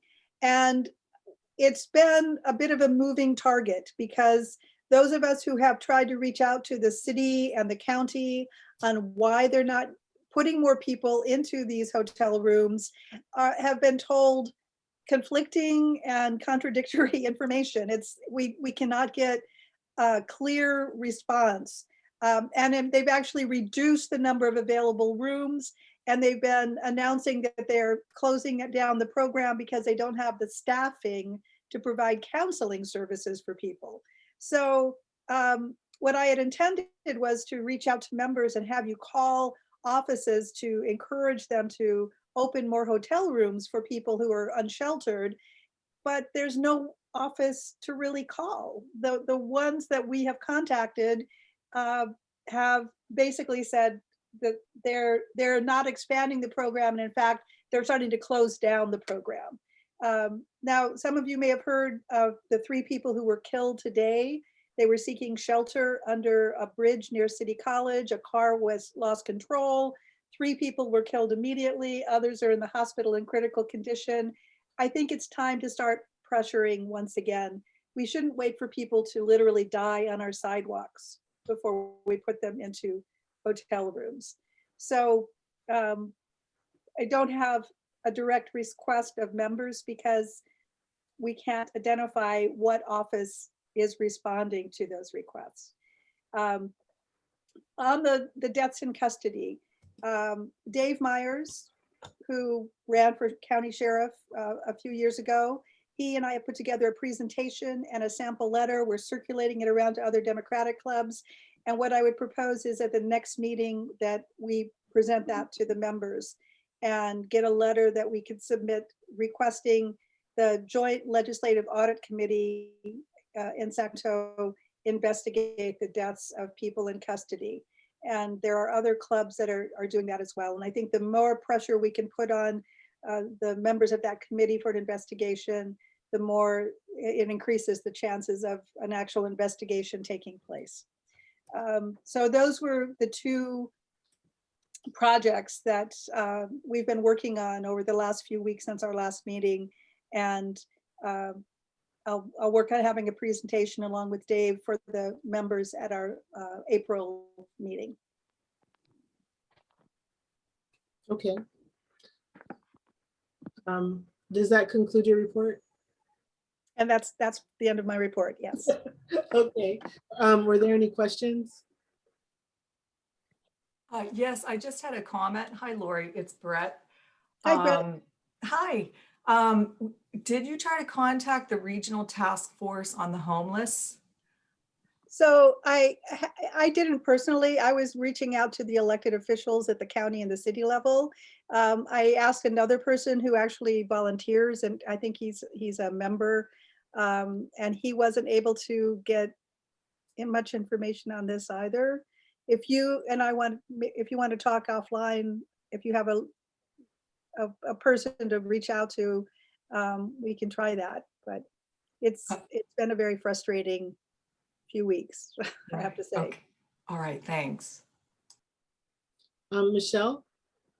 Could you just clarify, Lori, say the name again of the committee you talked about that actually is like making those decisions, like where the pressure needs to be? Which project? The Project Room Key for the housing or the deaths in custody? I believe it was the Project Room Key. So, well, that's part of the challenge is the county. We've talked to staff from some of the supervisors' offices. They don't know. We haven't been able to identify who's responsible for this. They've told us, well, some of those are medical rooms and you have to meet certain medical requirements, and others are, it really is a shame, Michelle, that it is such a disorganized process here in San Diego. It's been very frustrating and very sad to see that. We know the program is there, we know the funds are there, and we're not able to get people into these rooms. So. Thank you. Okay, I'm sorry I don't have a better answer. Yeah. Anyone else? Right, thank you, Lori. I think that's the questions. I'm really sorry that I have another question. I'm so sorry. Okay.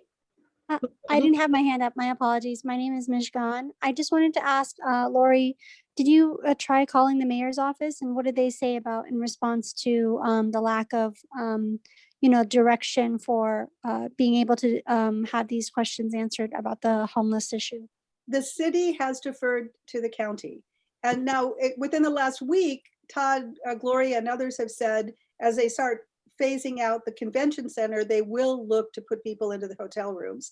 But that's part of where I say it's been a moving target, because initially we were told the county is responsible for managing those. I talked to people in various offices at the county. Now Todd Gloria is saying he wants to phase out the convention center, congregate housing or congregate shelter, and start putting people in the hotel rooms. So I will follow up with the mayor's office, but it's been a moving target to figure out who is responsible for providing these hotel rooms to people. If it's possible, if you guys could share with us, like the people who are, as voting members and people who are part of the club, if you could send that out via email so we can sign on, or, you know, because some of us work on organizational work that we could also support and uplift through our organizations. So whenever you all and Dave end up decide on finalizing that letter, I think it'd be very nice and appreciated if you could share that for us to sign on, to share and spread within our networks, please. Okay. We will do, we Thank will you have so- that ready in the next few weeks. Thank you so much. Okay. Great, thank you so much, Lori. Okay, thank you. All right, and so now we have Sarah Davis, our internal vice president. I can find Sarah so I can put her on the spot because, you know, that's what I do. Good evening. Good to see everybody.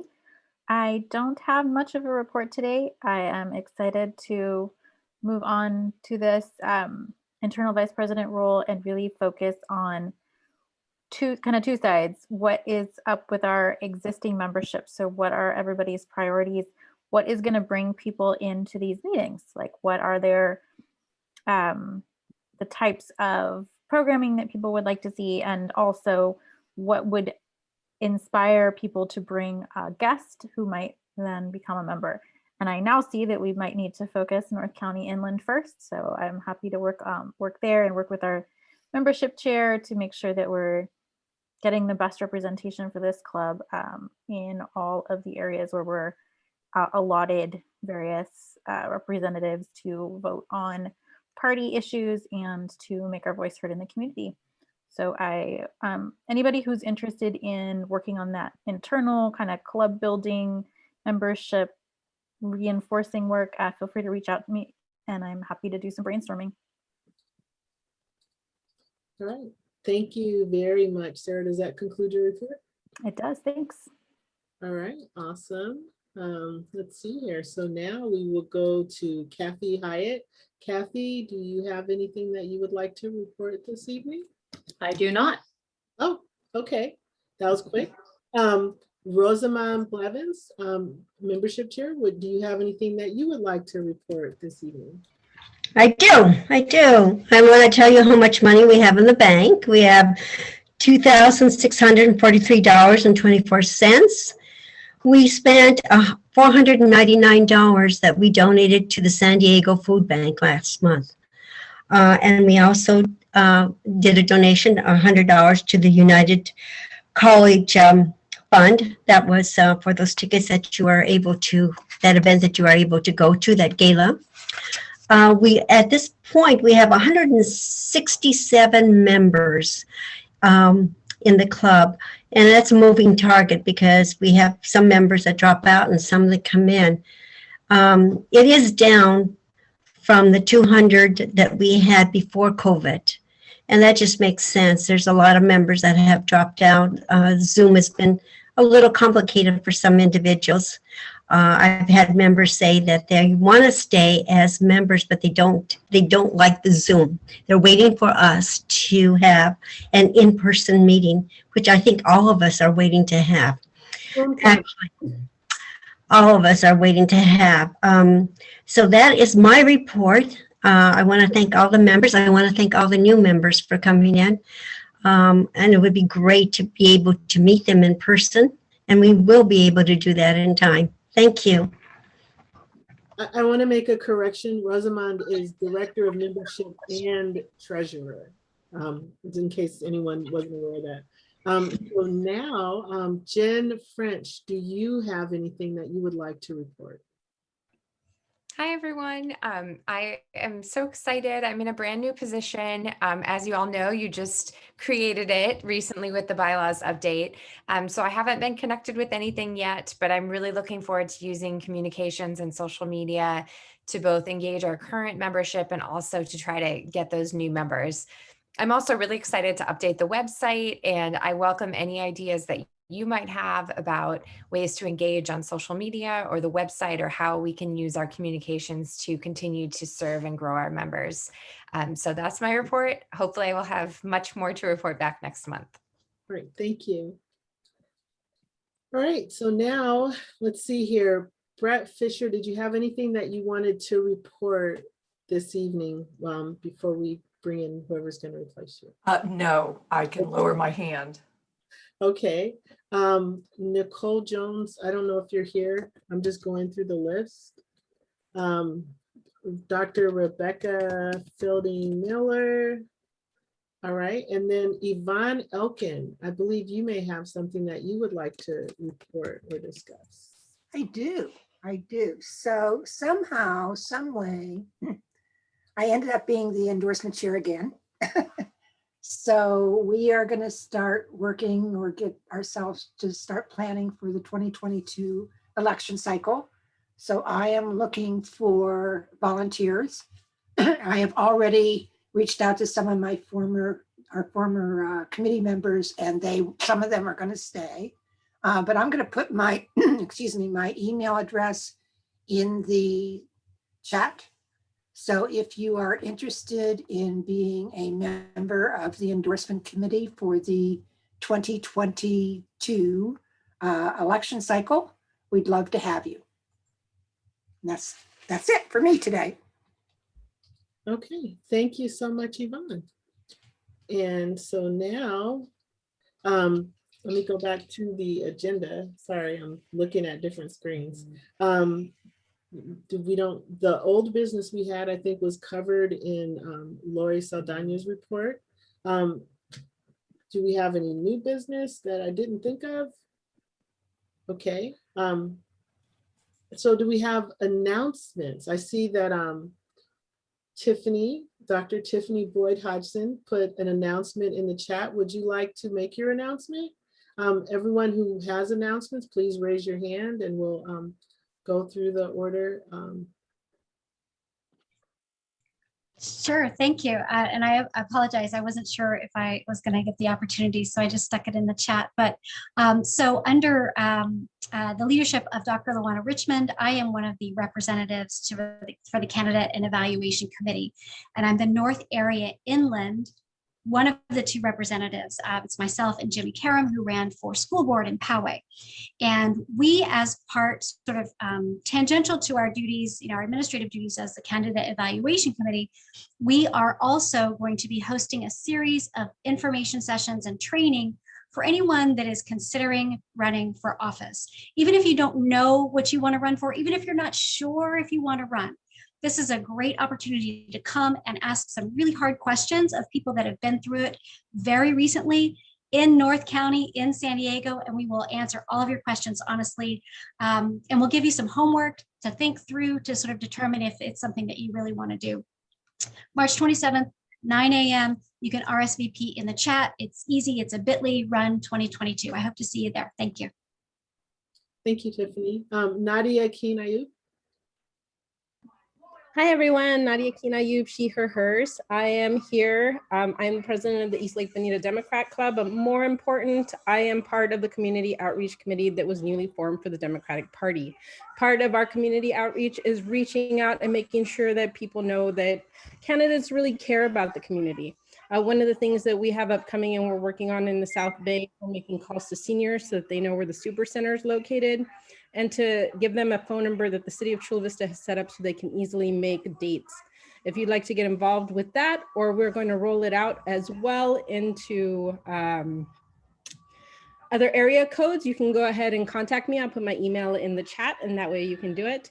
One of the biggest things right now is I'm trying to form a large group of Democrats to go ahead and volunteer at the MAC project. It's done once a month. It's done the second Tuesday of the month. So in April, it's going to be out there. It's a small commitment. You come out at 7:30 in the morning. You hand out food or you take people's names, or there's different jobs that you can do, but it is really important that we show up for these communities.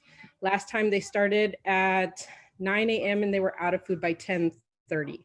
So the more volunteers they can get, the better it is, the more food they can ask for, and we can get that out to my community. There's also other communities that need it, but if you want to sign up, I'll put my email out there. Thank you and have a great day. Awesome. All right, now we've got Tommy Howe. Thank you, Madam President. I appreciate it. I just wanted to share real quickly a couple of things. One, I've got some Good news coming down the pike regarding the San Diego City Council District 6 seat, but that'll be an announcement coming soon. In the meantime, though, I wanted to make sure that everyone had my county email address for my planning commission seat, and I'll drop that into the chat. I also wanted to make sure everyone had the website to the county planning commission site. There's a meeting coming up on April the 16th. It's going to be a packed meeting. I'll put the link for the agenda in there. The agenda won't be posted until the beginning of April, but if you have any questions about that at any time, you're always welcome to let me know. I'm always happy to come and speak more with the club about what we do with the County Planning Commission. Also, I'm going to drop in the link for my website, and there's more in my letter to the City of San Diego's Human Rights Commission regarding anti-AAPI hate and intimidation and violence among our neighbors. Essentially, I asked for increased outreach to the Asian community that was detailed in the June 4th City Council resolution last year.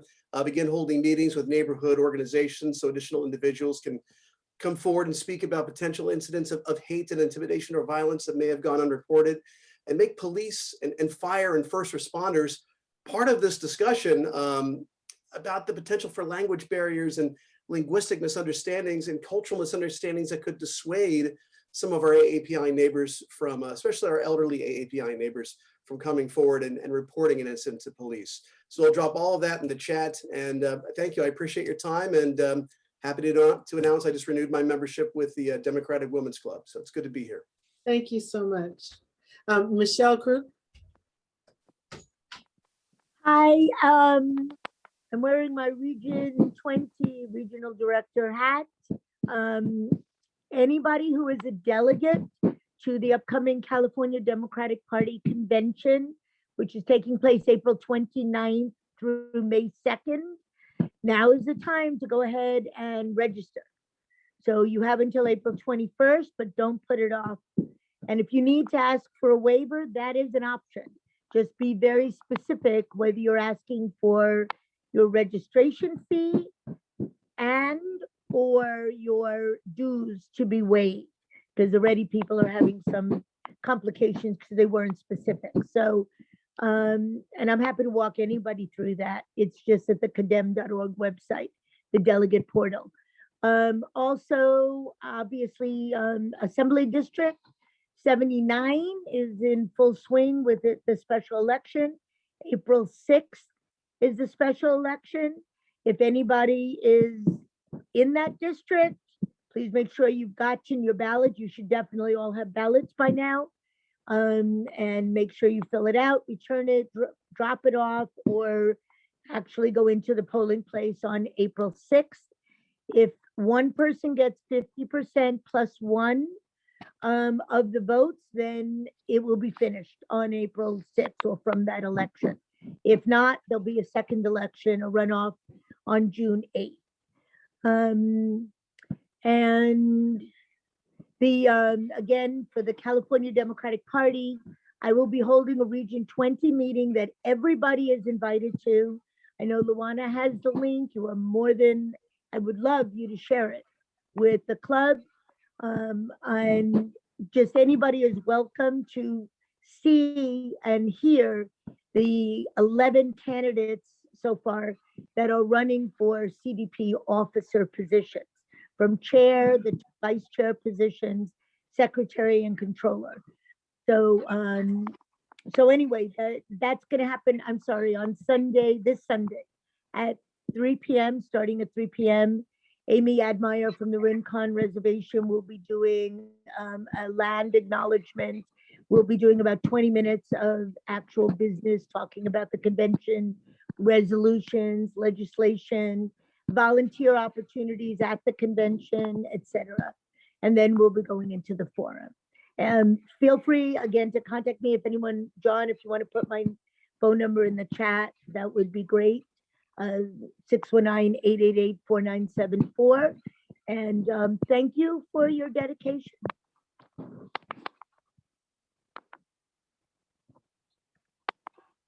Thank you, Michelle. Elise Pipkin-Allen, first, I want to thank you so very, very much for everything you did to make sure we had everyone on our panel tonight, particularly the outreach that you did to Dr. Dorothy Smith.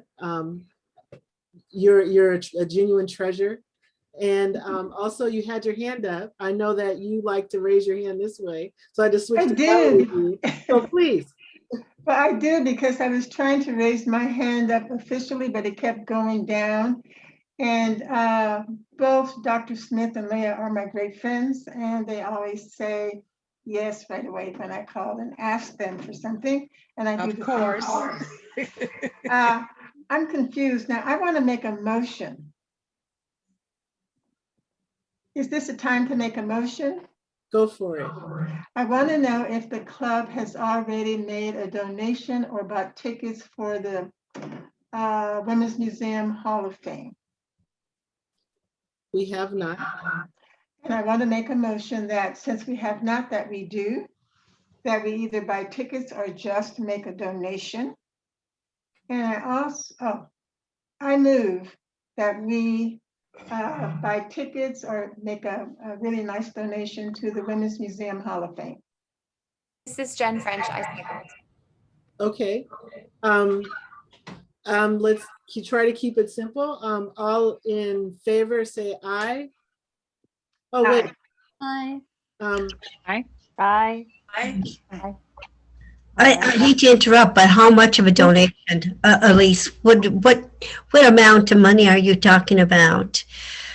Well, if the tickets were Leah, are you still on here? I have the flyer. Here, I think I said read something that the tickets were $60, but I would like to do something like. Hi, Elise.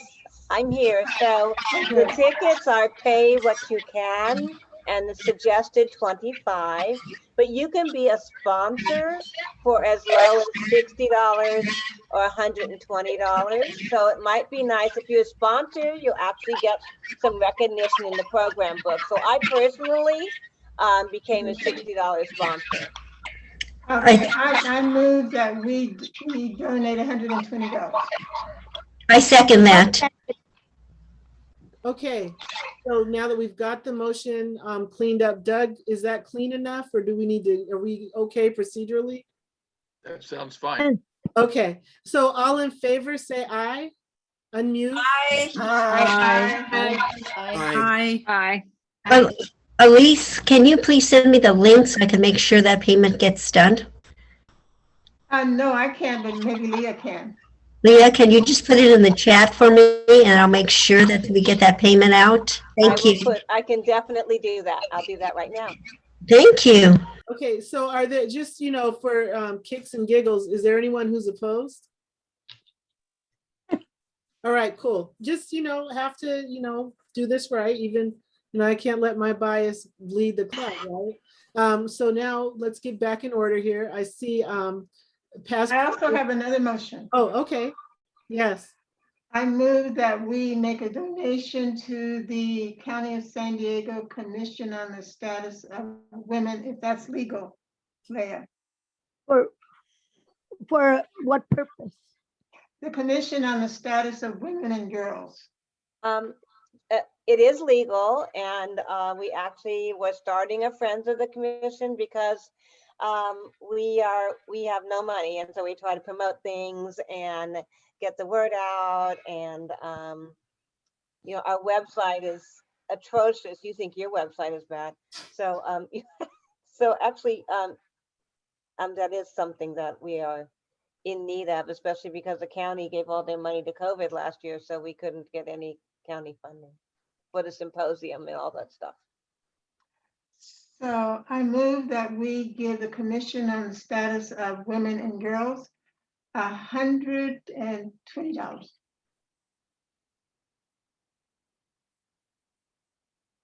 No second. I'll second that. I'll second that. Thank you. Do we have a discussion of that? Yeah. I realized I almost seconded to this so that we could have the discussion. I'm generally opposed to giving money to a public agency's organization because the county has operated that way for decades. They starve these groups and they force them to go out and raise money from private organizations. And I think that that is not the way to sustainably fund an important commission that needs to be doing work on elevating the role and equity for women and girls in San Diego County. If they're not willing to fund the commission through the county, I realize it's an exceptional year. I'm just concerned because you put money into things that you value. And if the county's not putting money into the commission, I'm concerned that they're not valuing this. They're putting money into other, equity office of equity and other offices. So what I would recommend is that we advocate for the county to fully fund the commission so that they can carry out their activities versus us putting money in when there are many other groups that will never get public funding that could use the money that we have in other ways. So I would oppose this motion. Is there any other discussion on the motion? I think we can do both. I think we can advocate for them and give them some money. Kathy, I see your head nodding. Were you going to say something? Oh, I needed to, for the minutes, there's a lot of static on the call, and I just wanted to make sure the amount was $120 for both of these motions. Yes. Okay. Any other discussion on the motion? Yvonne, did you unmute because you wanted to say something? No, I'm ready to vote. Okay. So because we've had voices on either side of the motion, can we do, let's see here, I guess we need to do a vote using the voting buttons, which is always cool. What happened to them? Where are they? What happened to who? I can't find the voting things anymore. So I think we need to be set up beforehand for a vote. So we might just have to do a raised hand. So everybody, that means everybody who has their hand raised has to come down until we vote. So can everyone lower their hand and then we'll raise them again after the vote? All right, so all in favor of the motion, if you are a voting member, please raise your hand. Also, Dave Meyer is with Dominic, so we need to count their votes as two. And they're both yes. Thank you. Okay. Oh, all right, and then Elise, are you voting for your own? yes. Okay. I was raising my hand. Okay. All right. Has everyone voted who wants to vote in favor of this motion? Did we check with Michelle? Did she vote? I'm looking for Michelle. She's been raising lately. Oh, Yeah, okay, thank you. But I actually have some thoughts about it. Okay. All right, so now. So I'm going to abstain. Okay. All right, so now if you could all lower your hands, please.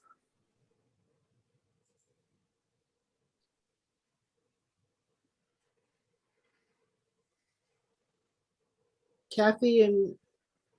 Sorry. All right, so now everyone opposed to this motion, please raise your hand.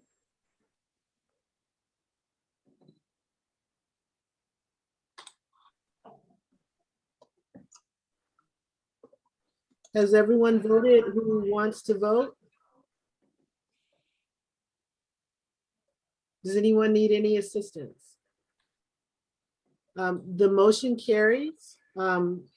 So we will be donating $120 to the commission on this, the San Diego County Commission on the Status of Women. Do you have the count, the vote count? It was 18-5. And so now we can. All right, so now Ruth Rollins. Do you have your hand up to vote or to speak?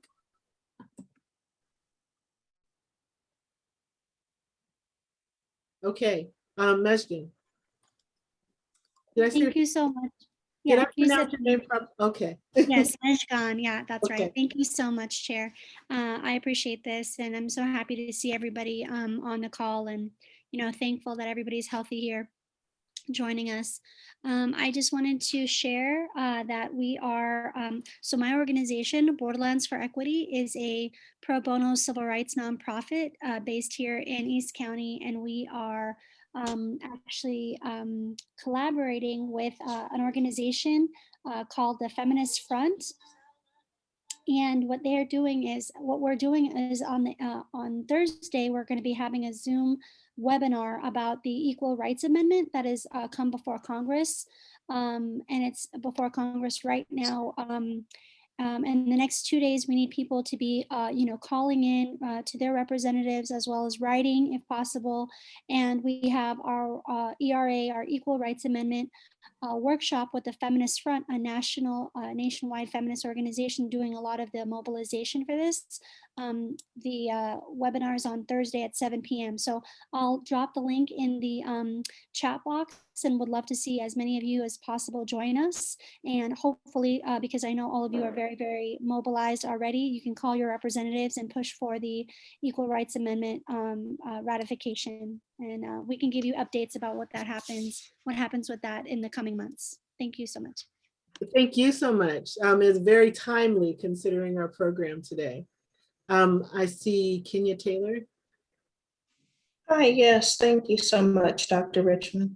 I just wanted to state that if anyone knows of anyone who might be having some mental health troubles or adjustments, there are a number of mental health providers now that are doing what's considered telehealth. I'm a licensed marriage and family therapist myself, and I was able to work from home or go into the office, but people don't have to necessarily leave their home. Since COVID, I've seen a significant increase in mental health needs in our community and across the nation for that matter. But if you know of anyone who might be interested in telehealth, not from me, because that's a conflict of interest, but there's a number of opportunities out there now if you know of anyone who might be suffering in silence. Thank you. Thank you. That's really important. Lori Saldana. Thank you. I'm not sure if we have a program for next month, but I wanted to suggest that we have a program regarding sexual assaults because April is a sexual assault awareness month. And I just posted some links to a couple of recent articles on the status of untested sexual assault evidence kits in San Diego, which is the highest in the entire state of California. And I last month was at the La Jolla Democratic Club meeting when Chief Nislet spoke on that. I asked him specifically about the results of the testing, and he basically denied that there were any hits on crimes that could be tied to the DNA. And the very next day, the Voice of San Diego reported that in fact there had been hits on the DNA as a result of these test kits. So I would like to suggest that we do that program and also that we as a club ask for a status report be provided to Monica Montgomery's Public Safety Committee by the chief. And likewise, we ask what the status of Summer DA Steffens testing is, because when she ran for office, she promised that she would clear the county's backlog of those untested sexual assault kits. So there are some very qualified speakers in San Diego who have worked on this for many years. And I think it would be a good program to bring people up to speed, but also to hold the DA's office and the police chief's office accountable for why we are last in the state in basically providing justice for people who have been sexually assaulted in San Diego. Well, thank you, Lori. I appreciate you sharing that information. Yvonne? So I'm not sure if we've talked about this yet, but I just want to remind everybody that Women of Color Roar will happen in 2021. We are going to celebrate it on June 19th, 2021. We've already started reaching out to some of the schools for the girls. We're going to have a what we're calling a poetry slam. We're actually soliciting young women of color in the schools to submit poetry and perform it during the program. We're also reaching out to elementary and middle schools to present artwork. And our theme this year is She Rose Rise. So I'm not going to ask today, but I know in the past, the Democratic Women's Club of San Diego has sponsored a table. And so I am quite sure that we will be looking and asking for that again, but I'm not going to ask for that today. And it's not a table this year, but we still will have expenses because of the video production and everything. So we'll still be looking for sponsors. Thank you, Yvonne.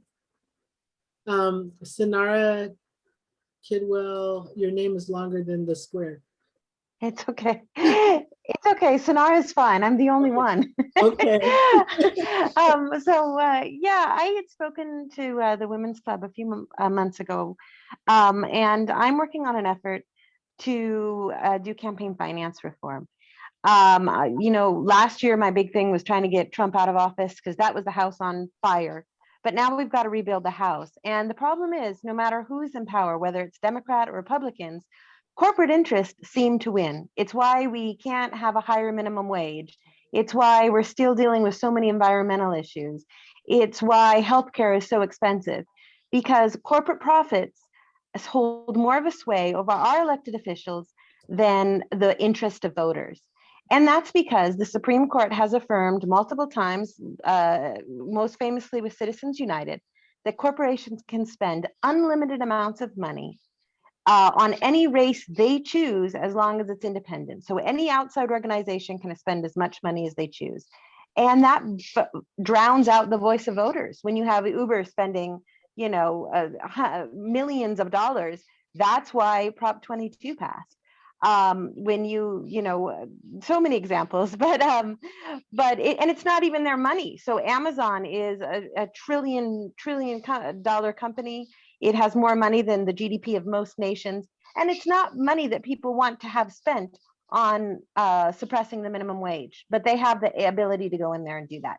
So what are we doing about this? We're lobbying our local congressional representatives to pass HR 48, which would declare that only voters have the rights of voters, and that includes the right to make political donations, and that political donations at every level of government can have a campaign finance limit, a reasonable limit, so that one outsized person or one outsized organization can't dominate an election.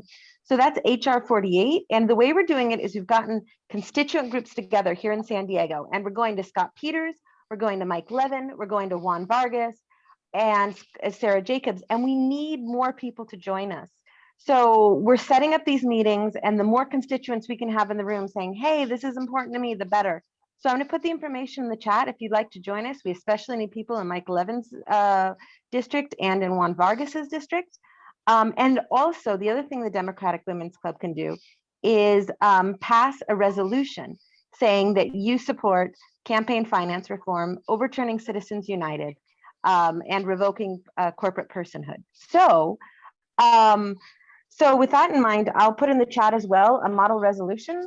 I'm a member of this club. I don't know how to get it on the agenda, but it would be great if the club could consider this resolution. And then when we go to our congressional representatives, we say, not only is it important to us as constituents, look, here's the group, here's all the groups in your area that think this is important. So I'll put that in the chat, and then I'll follow up with whoever makes sense about getting that on the agenda, but I would love it if the Democratic Women's Club could pass something to that effect. So there it is. It's all in the chat. And we'd love to have you join us at our lobbying meetings. And we would love to have the club endorse this resolution. Thank you. Thank you for sharing that information. I definitely can say I appreciate the need for campaign finance reform. So I don't see any other hands up. So now I'm going to take off my president hat for a moment and just be a person making an announcement. I am on the board for Detour Empowers.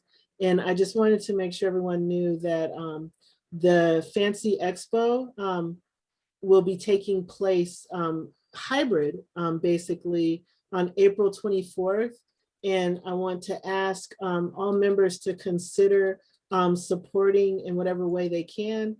Detour Empowers is a nonprofit organization that focuses on academic and employment opportunities for teen girls, primarily teen girls in Southeast San Diego. And here's the information for the Teen Girls Expo. And it all started with our Fancy Expo, which Fancy stands for Focused and Naturally Confident Youth. And I think that if teen girls have confidence, a lot of the things that derail them can be mitigated. So that's my 2 cents. Do we have any other announcements? Okay, do we have a motion to adjourn the meeting? I have a late request. Okay. So there's a show I listen to, and at the end they ask people to, what's the best thing that happened to you? And just a very quick statement. And I thought if there were people that have had something really exceptional happen to them since our last meeting, that maybe we could close just, and maybe not starting this month because it's a surprise request, but I would really like, I know a lot of times we focus on things that aren't working that we're trying to fix. So I thought, why not ask people, let's finish up with what's working and doesn't need fixing and brought you joy and happiness this month. So I'll just say for myself, I got my first vaccination today. So Yay. That's my, my good news. And if anyone else has some good news to share, I think it's a good way to wrap up a meeting that sometimes can be challenging. I have good news. I got my second Moderna vaccination and I did not have any symptoms. All right. Well, can I just say something? Well, I imagine it would be really rude for me to tell you no, Susan. Well, I forgot about this. I dropped in the chat the link to the petition, Recall Jen Campbell, and the website has petitions you can download. If you live in District 2, that's the only people who can legally sign the petitions. But donations, they're asking for donations of supporting the recall, and that is also something that you can donate directly from on the website. Thank you. Thanks. Thank you, Susan. Okay, so I think we will resume our regular programming and then go back to the question of Sarah, are you unmuting? You have something you'd like to say, like maybe a motion? I was going to make a motion to adjourn. All right, do we have a second? I second. Okay. All right, so I think it was seconded by Elise. All in favor, say aye. Aye. Aye. Anyone opposed? All right, we're good. The meeting is adjourned, and I think I found a better song. Okay. I think, let's see, you guys can tell me what you think.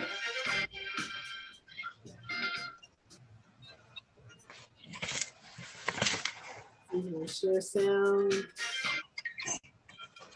How about that? Is it better? I'm every woman. I'm clearly not a DJ. Thank you, ladies. Have a good evening. Good night. Good night. Good night. Thank Thanks, you. everyone. Good night. Good night, everyone. Good night. Good night. Hope the meeting wasn't too short. I'm hungry. All right. Oh, before I leave, do we have a board? What did we decide about the board meetings? So I'm sending, let me stop the, right, we can stop that. So I'm sending an email out to everybody today. I'm gonna do a moonshot and hope that it works. and ask if we can meet on the third Wednesday of the month. And I asked the third Wednesday because it's before the Council of Clubs. And it would be great if we could meet so that when I go to the Council of Clubs meeting, I could actually talk about what we're going to do. Okay. And yeah, and if we do that, we have a regularly calendared scheduled day, but I will send a message to everyone. I was just really trying to get everything together for tonight and hope that we would have a good meeting. So, go ahead. well, I just wanted to informally propose until we have our board meeting, the idea of an educational presentation on sexual assault awareness. I think it's a great idea. I love it. Didn't love hearing about it in the general meeting. I was caught a little off guard by that, but I think it's a great idea. I do think that everything that you said in announcements could have been included in your report because it was related to your role. So I need to start writing this down. No, I get it. So- Yeah, but let's meet. Let's make sure we meet and we all are on the same page because then we have fewer surprises. I think it's a great idea. I just was trying to, oh, I didn't mean to turn off the video. I was just trying to navigate the meeting. Got it. Yeah. So I think also we already talked about, isn't April, it's Earth Day. We were gonna do Yes, we're an gonna- environmental program in April. Yeah, so what we could do is we could actually figure out if there's a way we can address both topics. It really depends on what else we have to have on the agenda in the way of voting things. I think that like tonight's meeting really was about an hour and a half. And it was pretty packed with programming. And, you know, we went through everyone's reports and I think we did everything we were supposed to do. Kathy, as someone who has been with the club on the board, did we do everything we were supposed to do tonight? Yeah, I mean, I thought it was a concise meeting and the program was fantastic. I loved it. So go ahead. I have some work to do on the announcements because everybody talks so fast and I'm typing and trying to get all the. So I'll send you the recording. So